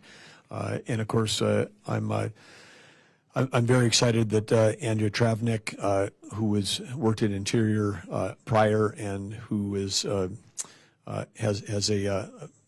PhD that she earned in part while working at inside of a national park, and is also we recruited her back to North Dakota, and we created a new position for her statewide. She was the director of water resources statewide, managing billions of dollars of projects. Great experience with all the international challenges we've got with Canada. Red River flows north. The Souris River comes out of Canada, goes back into Canada, and then the Missouri River is different than the Colorado, but we're familiar with those upstream, downstream things. She was at the center of all that the last 4 years, and now she is going through the Senate process to be the head of water and science, and so she's going to be a key partner in driving this. I mean, we've got really one of the most qualified people to help lead this discussion, somebody from the West who understands both the upstream and the downstream concerns, and she's going to do a fantastic job on helping to mediate through the 7 states to get us to a good spot. Good. As a fellow Westerner and as a fellow water nerd, I look forward to working with her. Yeah, we'll have to make sure you get you two connected. She would appreciate that title. All right. My local elected officials are always concerned with federal land management because of the high percentage of federal land we have in the state, second only to Mr. Amadei's state. My counties and cities have to work with federal agencies to maintain roads, fight fires, write long-term plans, plan power ingress and egress to their cities.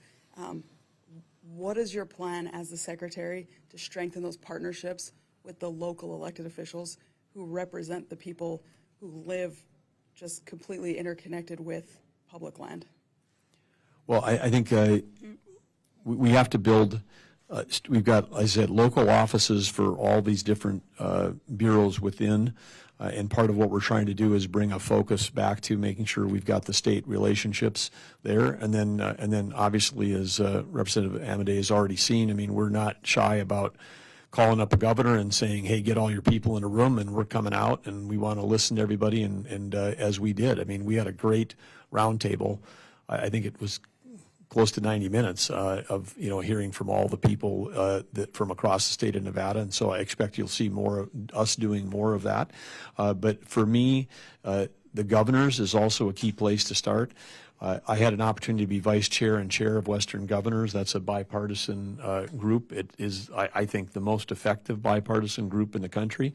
And what binds all the Western governors together are the issues that this committee talks about. It's water, it's tribes, it's infrastructure, it's growth, it's the interaction with federal lands. And so there wasn't a meeting I went to with the Western governors, and there wasn't anything that the staff of Western governors worked on that isn't almost identical to this, because we had wildfire on our agenda every year for the 8 years that I was part of that organization. We had water on our agenda every year for all the 8 years. And so these working across multi-state key, and I think for us, because I've got existing relationships with all the governors, that's one of the places we're going to start. And you have great leadership in Utah. I think Spencer Cox is one of the best. I do think your relationships with the governors are going to be invaluable in this job. I'm excited to have you. And not that Greg Gianforte and Brad Little and Sheriff Joe, I mean, they're all great out there in the West. I don't want to pick favorites. We love all of our children out there, but we're fortunate to have good, strong leaders across the West.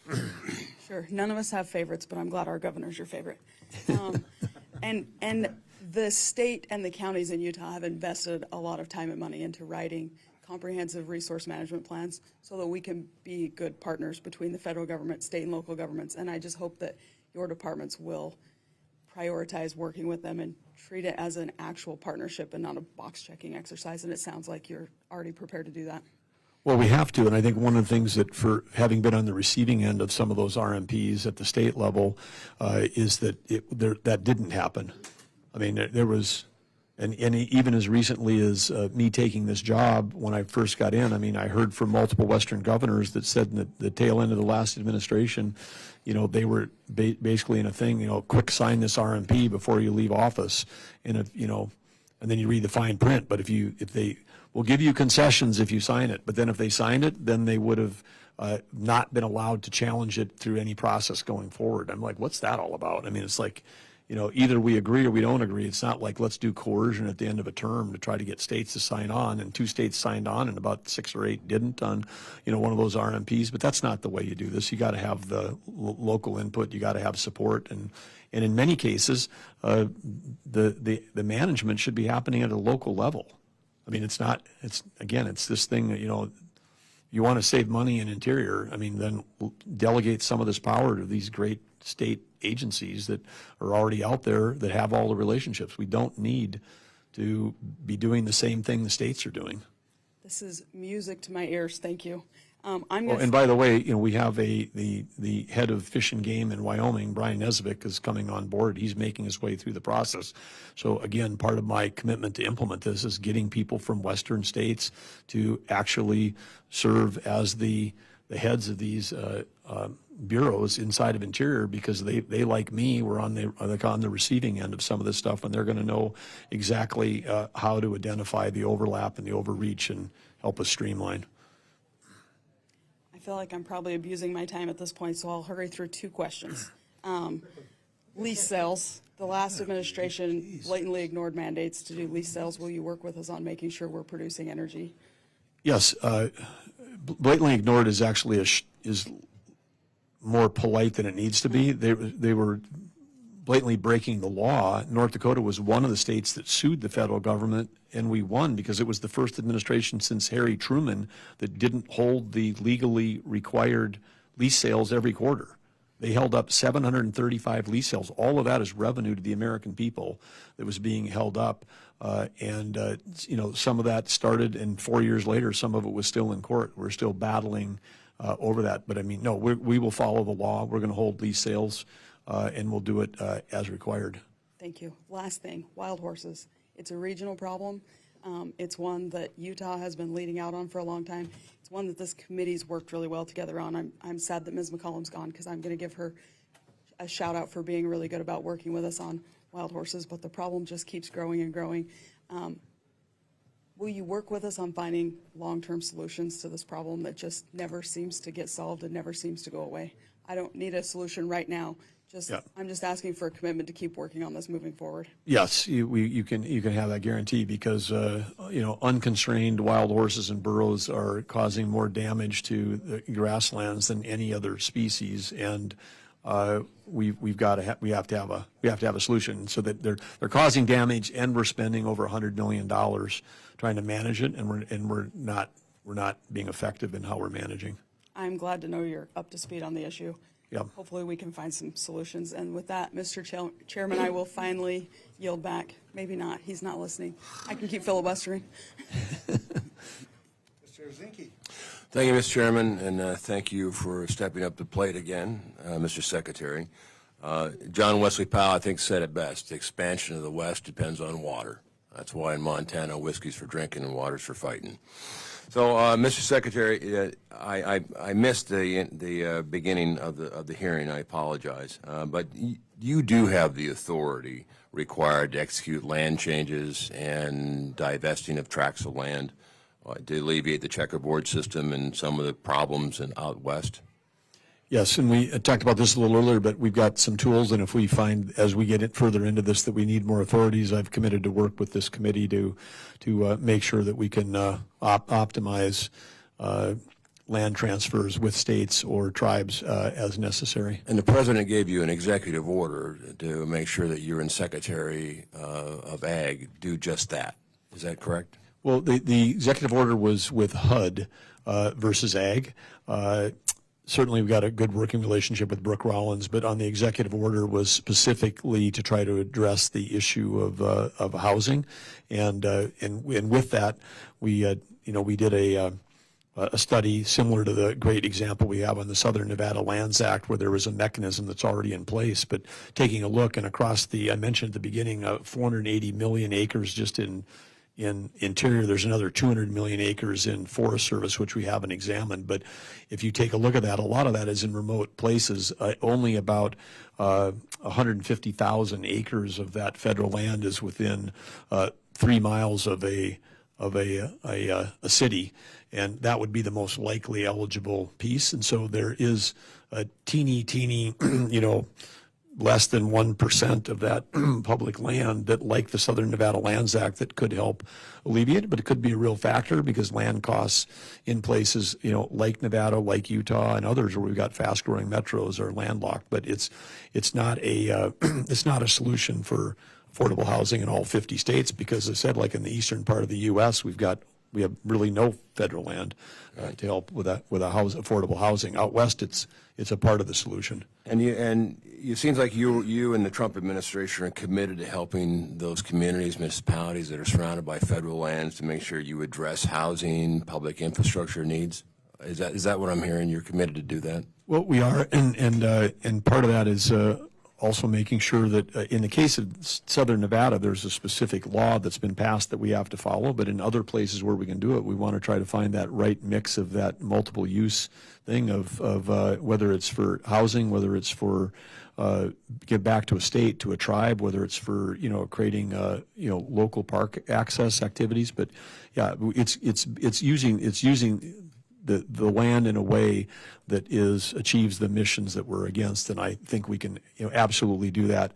It's just different. The big landlocked states are in a different world than a state that might have we have some states that have 0.3, 0.5% federal land. I mean, this is a conversation they've never had or never thought about. But if you've got 60, 70, 80% federal land, man, some of the people you're on this committee because of that reason. It's probably why you signed up for this, because it's such an issue. And my colleague from Utah and Nevada on my right and left, can I have your commitment that you prioritize of Utah and Nevada in your pursuit? Because it seems like a lot of the tension is just that. Can I have your commitment that you'll prioritize their needs in those local? Absolutely, but I'd like to include Alaska and Idaho on there too, because those are the other ones on the top thing. And Wyoming is 40+%. They're coming down the list, but yeah, we've got some challenges, and the West is growing fast. I mean, it's growing fast, and we don't want to be. I mean, we were in that in Southern Nevada. The median price of a home in Nevada is $480,000 right now. Part of that's because you can't find a plot of land to build a house on anymore. In Montana, we are saying the first 2 years of Yellowstone was filmed in Utah. So please visit Utah. Also, Mr. Secretary, how important is it for tribal consultation as you go through these land exchanges? Because there's areas that with the Paiutes, you have the Utes, you have a number of tribes. How important is it to go through the tribal consultation as you look at these properties? Well, I think it's critical because it's generally in the law, but then if you don't do that, then you end up in the courts, and then nothing gets transferred anyway. I mean, so that's the part of doing it right and doing it well up front is you can actually speed up the process. That's my experience from North Dakota on that, but that's I think it's something the Interior's committed to across all of our agencies, and it's not just the check a box. It's like you can end up with better solutions. And, but I'm also committed to consulting with, local officials. I mean, the counties, the ranchers. I mean, every the people that live there. I mean, this is like get input from the people that live there. That matters. And the process when you do a land exchange or transfer of land, you do look at the communities. You talk to the state to make sure there's concurrence, or at least you're aware of it. Then you look at the tribal consultation, and then I assume you look at the land itself, whether you're going to transfer surface, subsurface. You look at the water. That process. Can you, briefly, could you kind of explain where your process is and how you approach it? Well, again, understand that I'm just over 100 days into my term here, but the best example I have is the one I shared earlier with Utah, where we successfully transferred, state and federal land, almost 200,000 acres going each way, and all the mechanisms were in place, to make that happen. I think that in the case of a state, you might consider transferring subsurface as well of it, but if it was going to be for any non-public use, I think it would be in the interest of the public from a financial standpoint to retain the minerals underneath that, because as we know today, there's opportunities for recognizing the value from that even while retaining it. So I think we'd want to make sure that we're looking carefully at those opportunities. And lastly, I just want to say, if there's anything that we can do in Congress, please, we're anxious to work with you, on it. There's a lot of problems out west. A lot of the anger on the west has been mismanagement. I kind of give the example of if you have a hotel, you don't like the management, don't sell the hotel, but do management. Yep. So it seems like you're committed to look at the management side of it and make sure we undo some of the anger and hostility. Particularly out west, where people live in communities, they see great opportunity to have a quality of life by using the resources, but they seem to be locked out. They're locked out on the basic mining, on basic logging, on basic grazing, et cetera, et cetera. So thank you for your service, and we look forward to working with you. Well, and I would add to that list on hunting and fishing, because I mentioned earlier this $1.2 trillion we are going through a review. We think there's an opportunity for us to expand hunting and fishing access on hundreds and hundreds of parcels of federal land, both in BLM and across U.S. Fish and Wildlife Refuges.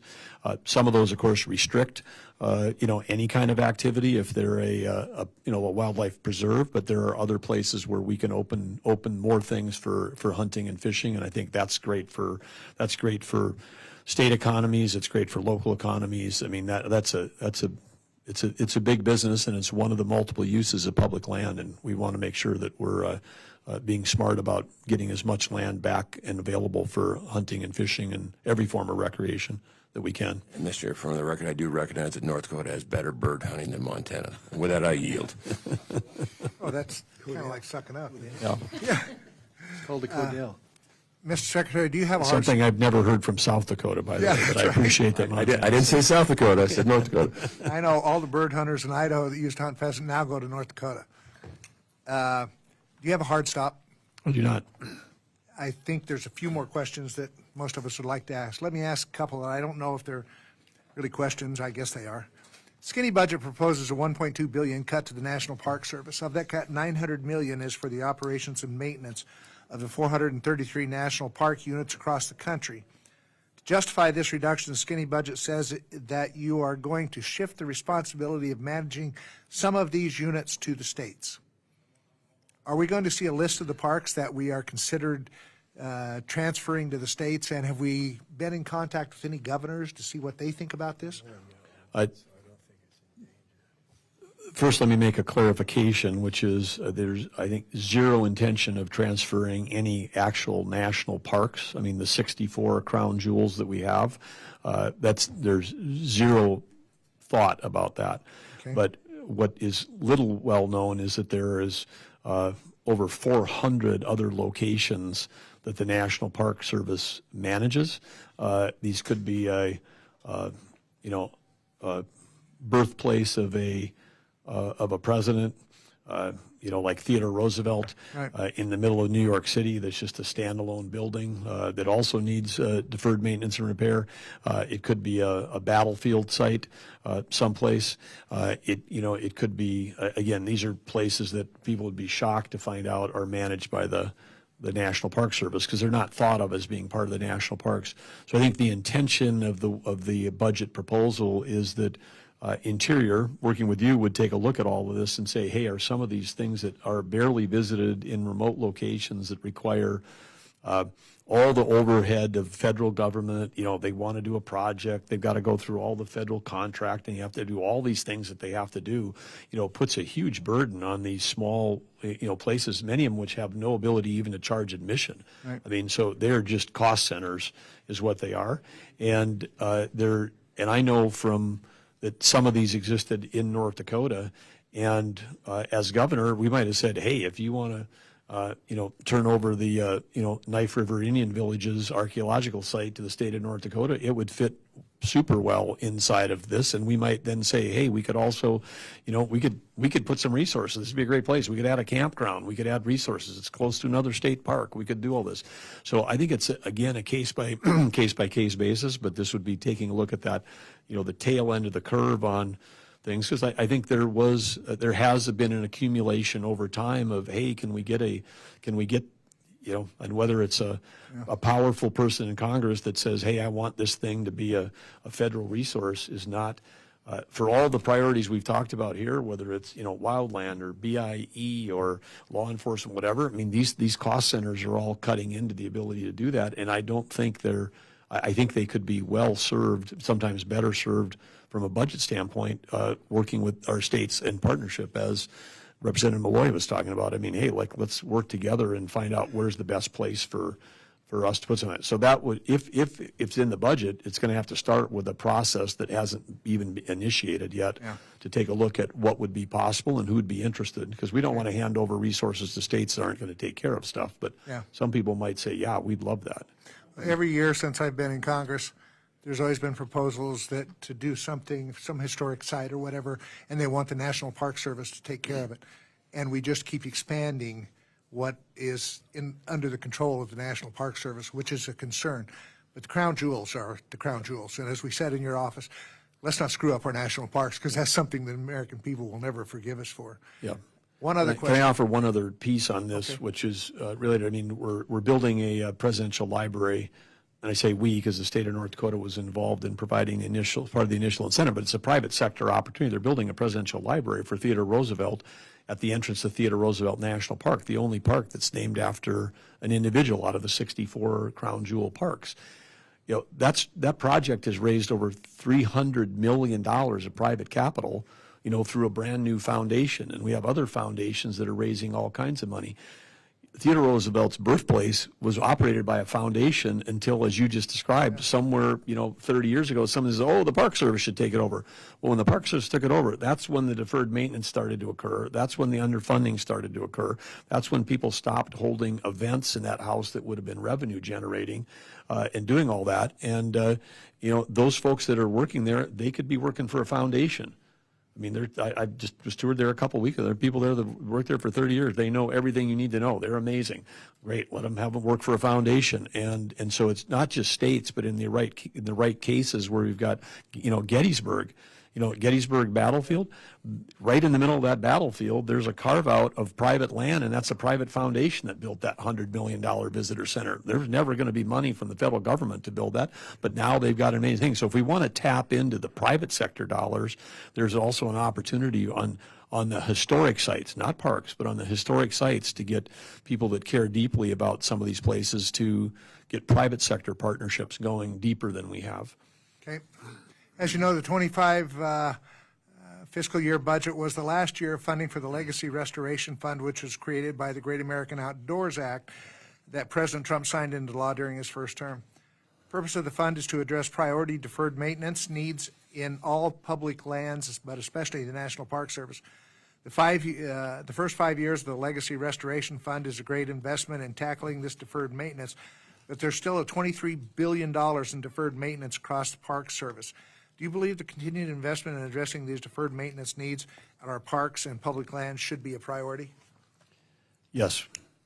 Okay. And I can tell you, just add one piece of color to support your committee's work.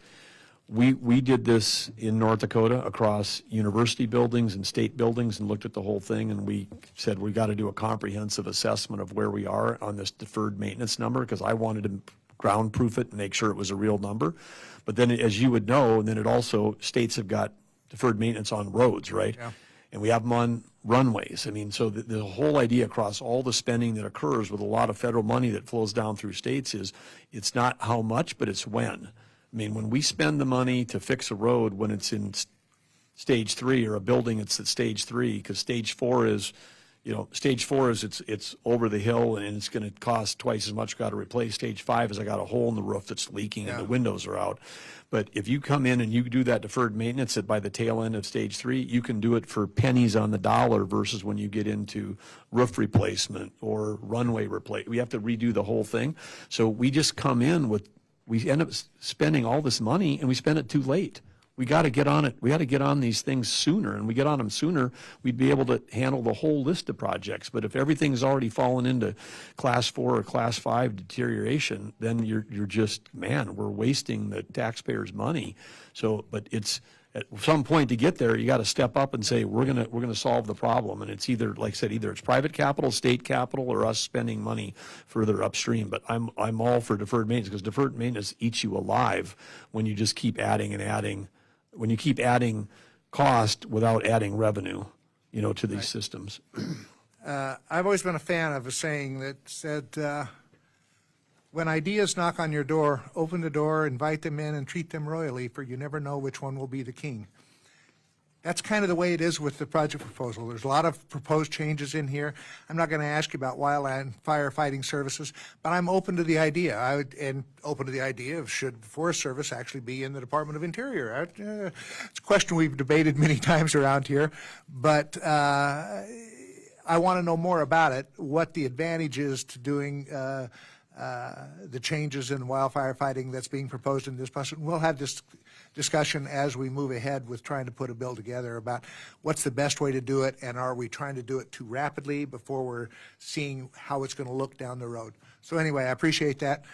I would say that Chairman Westerman and Senator Sheehy, Westerman being the only forester that I'm aware of in the entire Congress, and Sheehy, who's come directly from a firefighting background, those two are both been working hard on this idea, and I encourage the committee to speak with them if they haven't. Okay. Jim Risch, the senator from Idaho, also has a degree in forestry. Perfect. Never practiced it, but he's he's a good guy. Ms. Pingree. Thank you, Mr. Chair. And thank you very much for giving us a little extra time. I know you've been here for quite a long time and appreciate that. And I appreciate the level of knowledge that you've shown about many of the issues and concerns that we've talked about. And I just want to reinforce one thing and then ask a question. I think Mr. Amadei brought up some issues around the staffing cuts and to agencies, and you and I had a chance to talk a little bit about that. So when it comes to the reorganization, the level of cuts that have been made, I expressed it in my opening remarks, and also to you individually, that just we have deep concerns about how it was done with the probationary workers being fired and then people being offered these opportunities to resign, and we've lost some critical positions. So as you're moving forward and when we get a full budget, I hope we can be much more involved in the conversation about what are those strategic positions, where are we getting people back, and where could we have less people doing the work. So I know you've already expressed a lot of that. I do want to say we had one critical position at Acadia National Park in the Schoodic Peninsula, where there was only one licensed water operator, a critical position. That person resigned. I'm assuming it was because of the opportunity to resign. But the hiring freeze meant there's no opportunity to put a replacement in. So there's a critical position about clean water. It impacts all the people who visit the park. Yet at this moment, it's just kind of absurd that we can't do that. So if you could just take a quick look at that at some point. I would say on that one, we had this situation at Yosemite too, where some of the people that were doing the water plant operations took the deferred retirement program option, and we were able to replace those positions. So if we need to bring somebody back in as a water operator at Acadia, we should talk, because we can get that position posted. Thank you very much for looking at that. In this case, that would be very beneficial, so if you could look into that. They did, I think, get some temporary replacement because of an outside funding group, as you mentioned. There are these amazing organizations, Friends of Acadia, Friends of Katahdin Woods and Waters, who really do help run our parks. I'm quite confident that they would not want to take the national park over. So as you're discussing that, and you did make that clear, that you're thinking differently about the national parks than some of these other entities. But I do think we have to make sure there's a strong base of support before we give up, the national ownership of this. But let me just ask one last question about renewable energy. You're also the energy czar, so I know this is something you know a lot about, and obviously the work that you've done in North Dakota really speaks to your expertise around energy. But this administration has declared a national energy emergency. You talked a little bit about the AI arms race with China, and I know there's been a lot of expression from this administration about having AI dominance, and that just is a huge energy requirement. And I don't think we always put it in that context, but it's going to require great opportunities for renewable energy and other energies. So I think that your perspective now, from me watching on the outside, is that this administration and you are disregarding needed investments in renewable energy and focusing solely on fossil fuels. Renewable energy already generates about 21% of the electricity used in the United States, the wind alone accounting for 10%. Clean energy investments are estimated to save the average household $500 annually in reduced energy costs. In my home state of Maine, where we've put a real focus on this, conversion to heat pumps in our very oil-dependent state, and we're not an oil producer, as well as rooftop solar panels, has really reduced costs for a lot of people. So we see it as a cost reduction, and in meeting the future needs of greater energy, it seems like it should be in all of the above. I know you did just, I think last night, reinstate the construction of the Empire Wind Project, so I appreciate that coming back online. But you do, in your budget, eliminate all funding for renewable energy, effectively gutting this critical sector. Now, in my mind, this disregards the climate change concerns that we have and also the economic benefits. And I do know you were doing work in North Dakota on carbon neutrality, carbon capture. I've had the chance to observe a lot of carbon capture facilities in places as far afield as Norway and Iceland, and I know there's still questionable ability of them to do the job that needs to be done. So there seems to still be a critical role for renewable energy. So can you just justify your perspective? Am I missing something that you're doing that we don't know much about, since we're all just observing this from the outside? Well, I would say that a key component to this is understanding the reliability, and I would have a disagreement around some of your statements on cost. And when you say that we're getting 20% of electricity from renewables, what I hear in that word is intermittent, because right now, without the battery technology, when the sun goes down every night, then whatever we claim we're getting from solar, at night it's zero. Thankfully, we need less electricity during the night, but it's zero, so it produces none. The wind is 10% when the wind is blowing. It may be slightly higher than that if the wind is blowing strongly, but when the wind's not blowing, it's zero. So then what we need to have, if we've got situations like on the day that President Trump was inaugurated, January 20th, which you all remember, I'm sure you were here, it was extremely cold, in the PJM grid so think Pentagon to Wall Street, think of all the essential activity, think 60 million people, about the same number of people that experienced that, the blackout in Spain, in this Washington to New York. At 5 in the morning, we had 0% coming from solar, and we had 70% coming from fossil fuels, 22% from nuclear, 6% from hydro and other oil and other sources, and 2% from wind. And so when we say that we've got 20% from renewables, that's on a good day. When we don't, we have to still produce 100% of the needs. So we still need the baseload. We still need the fossil fuels. We still need nuclear. And so that whole system has to remain in place. Otherwise, when the sun's not shining, the wind's not blowing, then we don't have enough electricity. I mean, not even enough for AI. We don't have enough for hospitals and schools and Wall Street and the Pentagon. And so if you lay in the cost of having now to build two systems, then we're heading down the path of Germany. Germany spent $500 billion, $500 billion on wind and solar. They shut down all of their baseload fossil fuels. They shut down their nuclear, partly because, it's well understood that Germany in a multi-party system where the Green Party was very influential in driving this, and they were never maybe 10 or 20% of the votes, but they were influential in driving the discussion. Russia was, just like, as a state, we were under cyber attack every day. China, Russia, Iran, North Korea, every day coming after our missile sites, coming after our tribes, coming after our communities. Part of those cyber attacks include cyber operations filled with the kinds of things that would advantage an adversary. So Russia, it was to great advantage to have Germany deindustrialize, shut down all of their baseload, become highly dependent on Russian gas. And if anybody thinks that that wasn't what they were doing, I would just, you guys have got security clearances, go learn about it. And it is and so Germany went down that path. They spent $500 billion. They produced 20% less electricity than they did before. And their electricity is 3 times higher cost than it was before. So less reliability, higher cost. The price of electricity in Maine is exactly about 3 times what it is in North Dakota.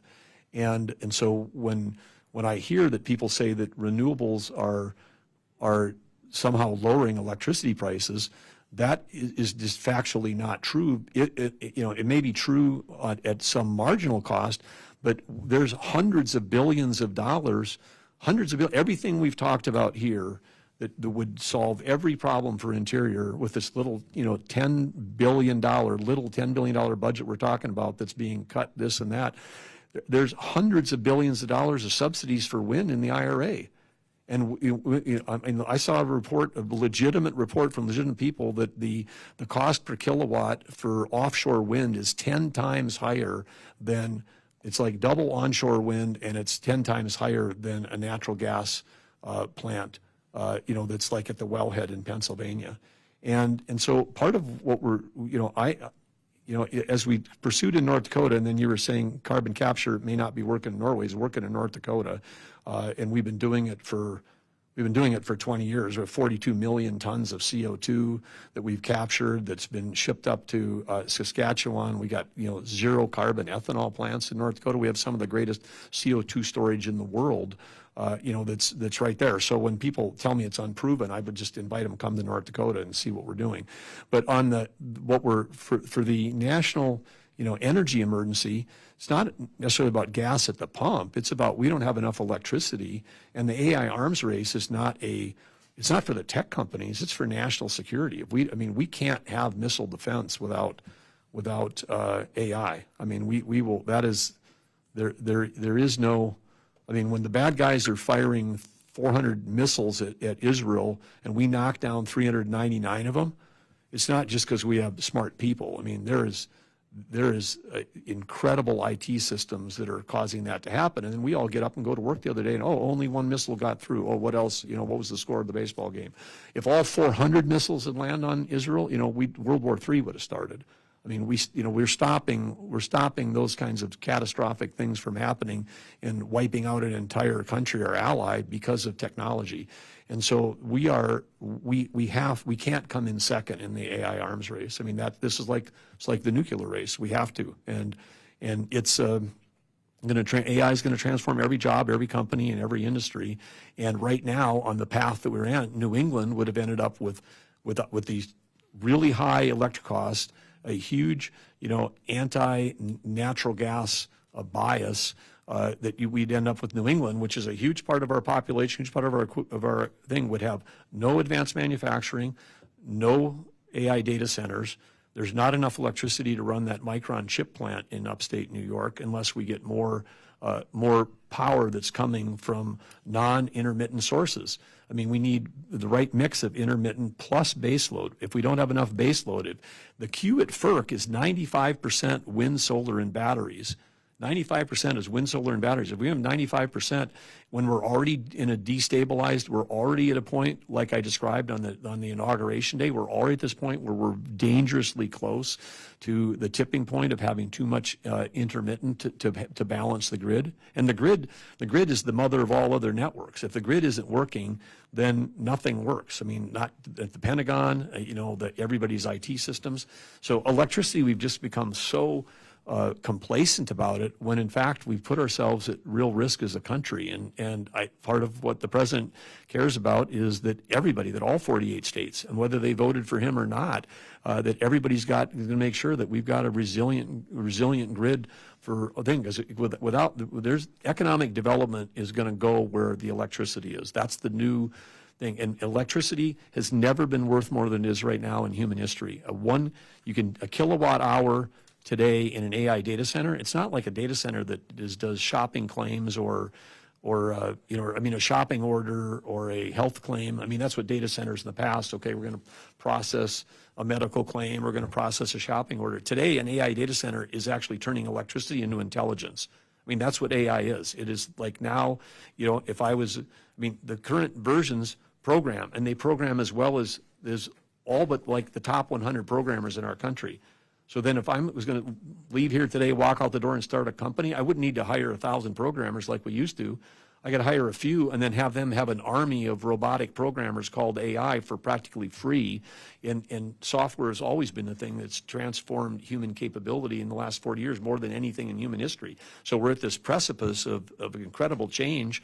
And then we've got states that are like, we're okay with really high electric prices and lack of reliability. They're going to just completely miss out. I mean, they'll deindustrialize just the way Germany did, and the population will move to places where you can actually get permits and pipelines built, because in the near term, the next 5 years, it's going to be natural gas. In the 2030s, nuclear can play a huge role, but we're at least 5 years away from that becoming a significant thing, and we've got to fix the permitting because we're a country where it takes you 10 to 20 years to build a nuclear plant. That doesn't work. With small modulars, we've got to go more quickly. Geothermal is, that's green, but it's persistent baseload. If we can get access to that 350 centigrade heat, below the ground, I mean, geothermal, but we got a little more material science we're doing. So I'm very optimistic. And then you started out with climate change, and I'm like, man, with AI and with all the new technologies and with nuclear, all that stuff that's coming in the next 10 years, we will solve the year 2100 temperature problem. I mean, we will solve that. With innovation. We can't solve it by regulating our sources of energy out of business now because we need that energy to create the solutions. And the existential threat that this administrations are focusing on is Iran cannot get a nuclear weapon, and we can't lose the AI arms race to China. That's the number one and number two. And if we solve those two things, then we will have plenty of time to solve any issues related to potential temperature change that's 70 years out.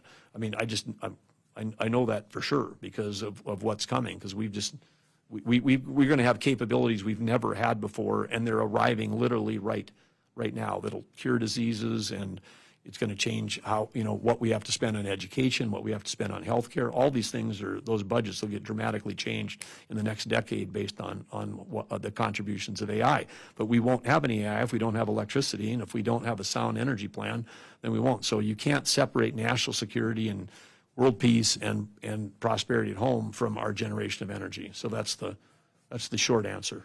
It's funny. Okay. That was a short answer.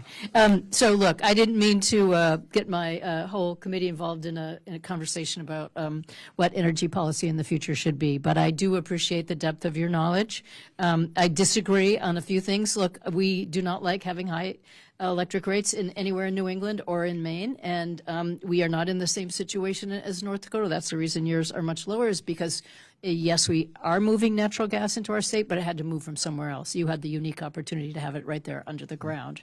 And I don't think that people of Maine are ready for offshore drilling off the coast of Maine, and most people don't think that we have resources of offshore drilling.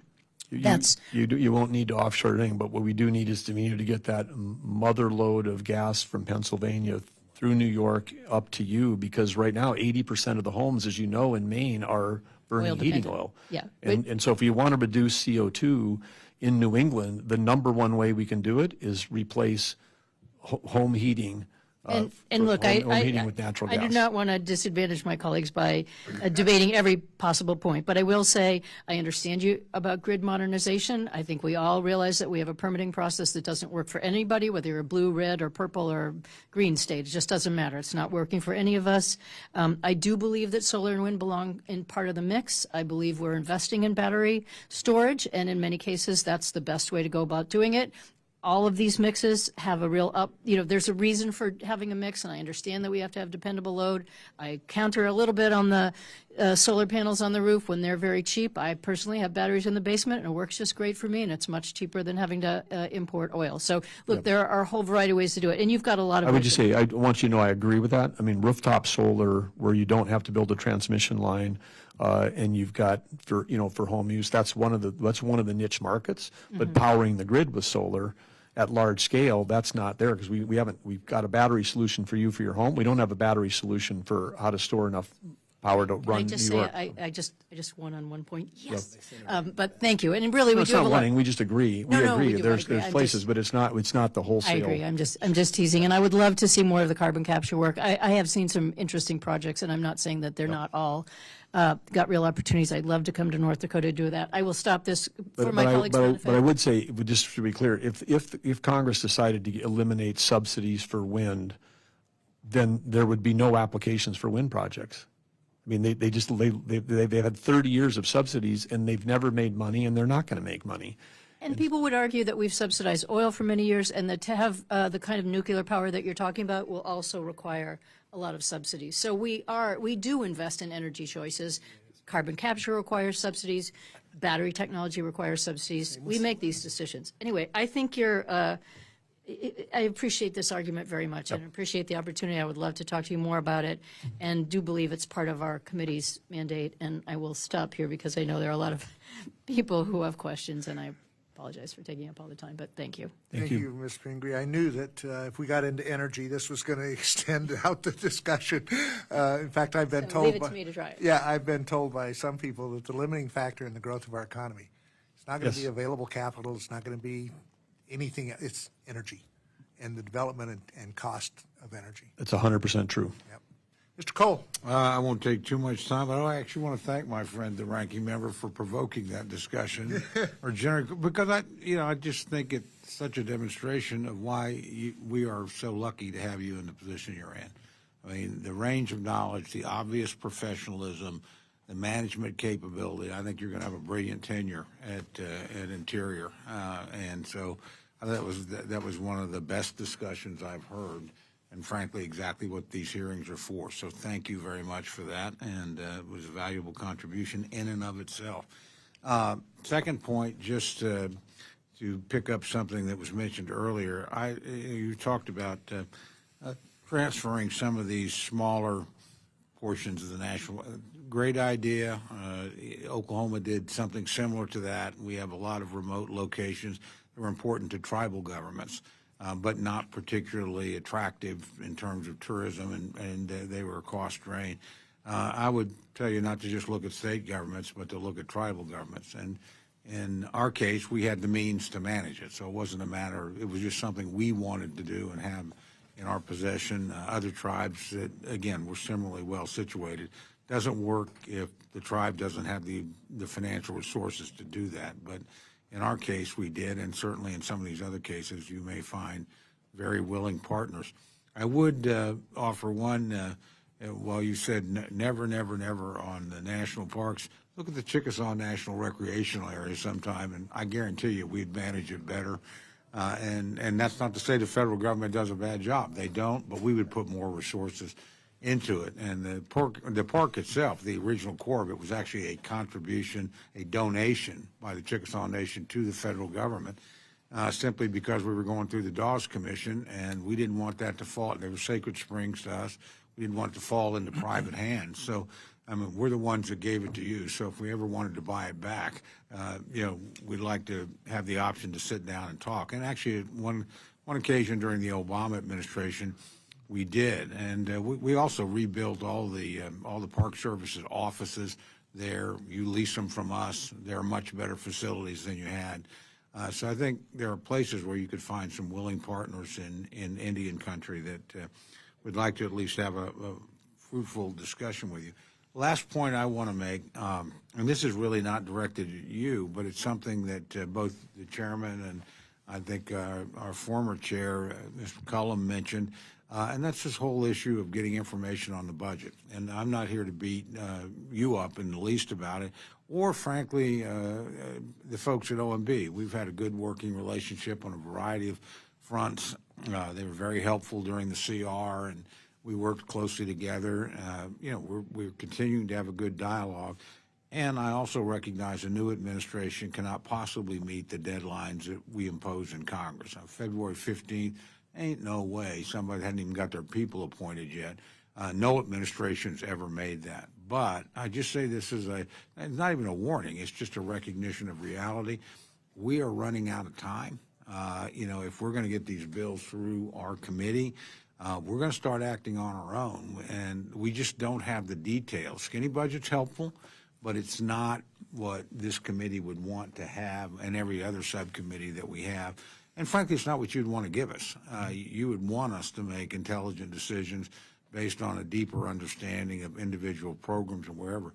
But I think we're probably just pretty close to having to plunge in and deem a top-line number and make allocations and start moving. And this isn't all the administration's fault at all. I will tell you, Congress has been very remiss in actually passing a budget. We've been deeming budgets in a bipartisan way for the last several years. And we want to work closely with the president, so we're going to look pretty closely at his top lines and whatever. But the budget, even the skinny budget, I would just say without dragging everybody into detail, look, when you're using reconciliation money to build the budget, you're doing two things.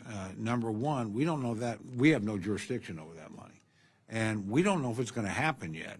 We don't know. It hadn't gotten through the House yet. Senate's another process. I can't budget on money that's not, I don't know is going to be there. So we're looking very closely at the lines, but the idea of using reconciliation money before we passed a reconciliation bill is difficult for us and could really make it, extraordinarily difficult. Second problem that we have with reconciliation money and using that is it's going to create for us amazing cliffs in the future. It does run out. And so if you're using all that for defense, there's a point where it stops. And then all of a sudden you're not looking at manageable increases, you're looking at tens of billions of dollars.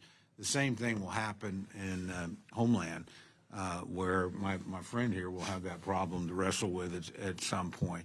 So I just say that, and again, I'm not being critical. I understand why it's being done that way. It's helpful. These are important investments that ought to be made.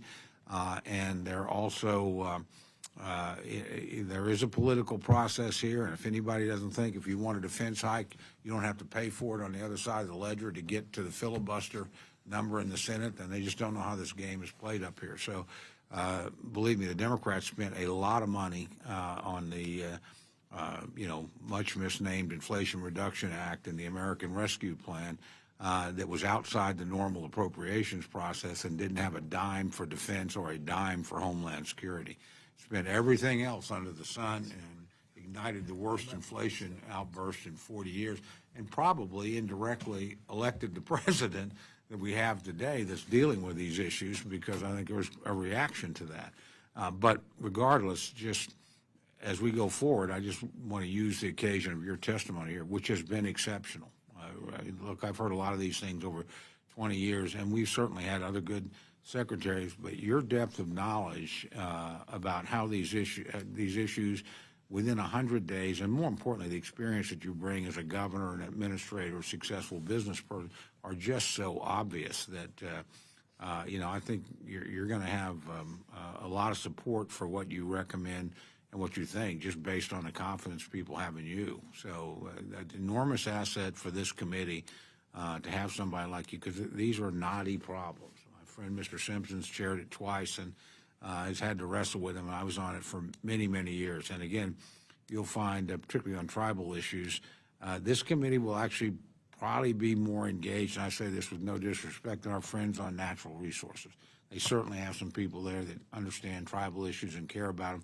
They're a lot more bipartisan in this subcommittee, and there's a lot of depth of knowledge here on those issues on both sides of the aisle. So, but again, you bring that independently yourself. So I'm looking forward to some things that I think will be terrific for some of the most neglected and forgotten parts of the country. And I appreciate your commitment. So again, we are going to move ahead on the budget pretty quickly. But we would always welcome advice along the way. And I will tell you, depending on what happens with reconciliation, things can be adjusted later and changed around. But we got to get bills out of here. You want us to get them out of here, believe me, by the August break. We need to get some of them across the floor in June and July to have any chance of a bargain. Toward the end of the year. And it will be a bipartisan bargain in the end. Has to be, because we don't have reconciliation and appropriations. So, we're going to have 60 votes in the Senate.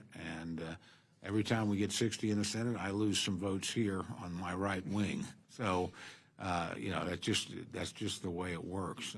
But we invite your participation in the process, and certainly the administration. Because I do think, and this will be hard for my Democratic friends, final deal is going to be negotiated by the President of the United States. I mean, he's got to sign it, and anybody here that thinks he is not part of it are making the same mistake that I saw, in my view, my friends make.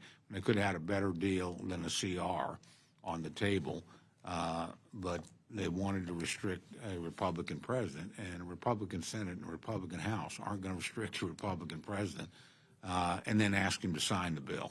It's not going to happen. So, again, he'll be much more involved in the process this time than he was, because, to be fair, that process should have been finished up before he was ever president of the United States. That's not his fault. It's the fault of Congress for not getting this work done before he was inaugurated, and sort of dumping this mess on him. And, again, bad on us on both sides of the aisle. We'll have a long discussion about why and how that happened sometime, too. But, again, I'm really appreciative of your leadership in the department, and really excited about what the prospects in front of us under your leadership are. You're back, Mr. Chairman. Mr. Amity? Thanks, Mr. Chairman. I'm more than a little intimidated after watching all the big kids take the deep dives at the deep end of the pool about all that other sort of stuff, but it's been very instructive for someone who brings limited resources. Just a couple of takeaway things that we're going to ask. Thank you, Mr. Chairman. To get back with you on, and I want to start out with Federal Land Transaction Facilitation Act. I'm not that familiar with it.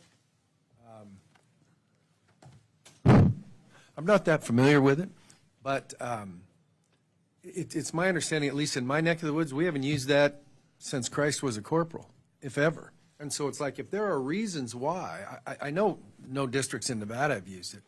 And so it's one of those things like, well, that's just always the way we didn't do it. If something needs to be fixed in that to make it as, like you mentioned, when you just did this checkerboard thing with Utah, it's like, if there are tools other than passing a lands bill in Congress that are transparent and, all that other sort of stuff, then by all means. BIA law enforcement, twice in the last 6 months, because my folks in Native Nations country aren't big Indian country. And therefore, we don't have facilities on reservations like, hey, that's where you go lock somebody up or this or that. We struggle the same way everybody else does in terms of personnel and stuff like that. But inevitably, when somebody gets arrested in Indian country in Nevada, they've got an agreement with somebody either in Reno or in Las Vegas to lock them up until they go wherever. If those agreements go away, then they get driven to Arizona from like Elko or Winnemucca, theoretically. And so it was one of those things that I didn't think was broke, but I'm getting calls from sheriff's office going, hey, we just got a call from somebody at BIA, and they said, starting Monday, we're not paying you to do whatever. A lot of scrambling around. Fortunately, some of the leadership there backed those off, but I don't have the feeling that it couldn't happen again. So we're going to be visiting with your folks just to say, hey, if there's a problem, then let's address it. But let's not manage it by somebody calling somebody on the phone and going, you got to empty your jail of the folks that you're holding for XYZ tribe. Water. I was happy to hear that discussion, but I got to tell you something that happened recently. There was a FONSI issued on a hydro project. It's a FERC project for the most part, but it involves a lot of BLM land, so the Ely District office is on it. And we got a big thing in Nevada. I know it'll come as news. Groundwater is the exclusive jurisdiction of the state engineer. And so we always press the BLM offices there when they're doing subwater. Did you call the state engineer? not telling you how to decide. Did you call the state engineer? No. And I thought, what? So we call a state engineer and the director of conservation and natural resources. Anybody from BLM call you? No. Now your acting state director has done a great job. We got on the phone and said, hey, listen, how hard is it to acknowledge that there's something that involves groundwater in issuing this, and that somebody at least called the office and whatever? And you know, I got to tell you, I was a little disappointed. From the Ely district, we got some pushback. Well, there's no significant impact. It's like, really, are you a licensed water engineer in the state of Nevada in the Ely district office? And I mean, it's not nefarious, but it's like, if you want completeness of your action, I would think you would check that box. So I think we've got that fixed, but I can't stress that enough. When you own most of it, to say, hey, the only thing we really have jurisdiction over that didn't used to be in question was, we don't do groundwater in the state of Nevada. That's the state engineer.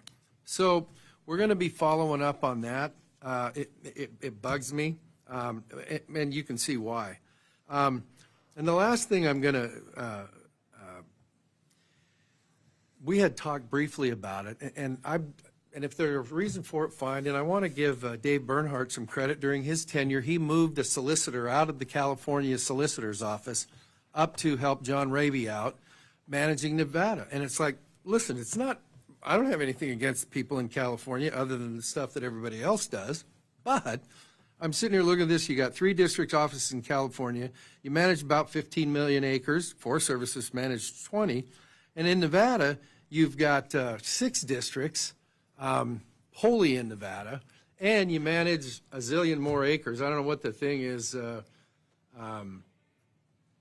47.8 in Nevada. And so I'm nothing against the people in California. I don't know them. But I can't imagine a scenario where the governor, for instance, of North Dakota would get his legal advice from somebody in another state.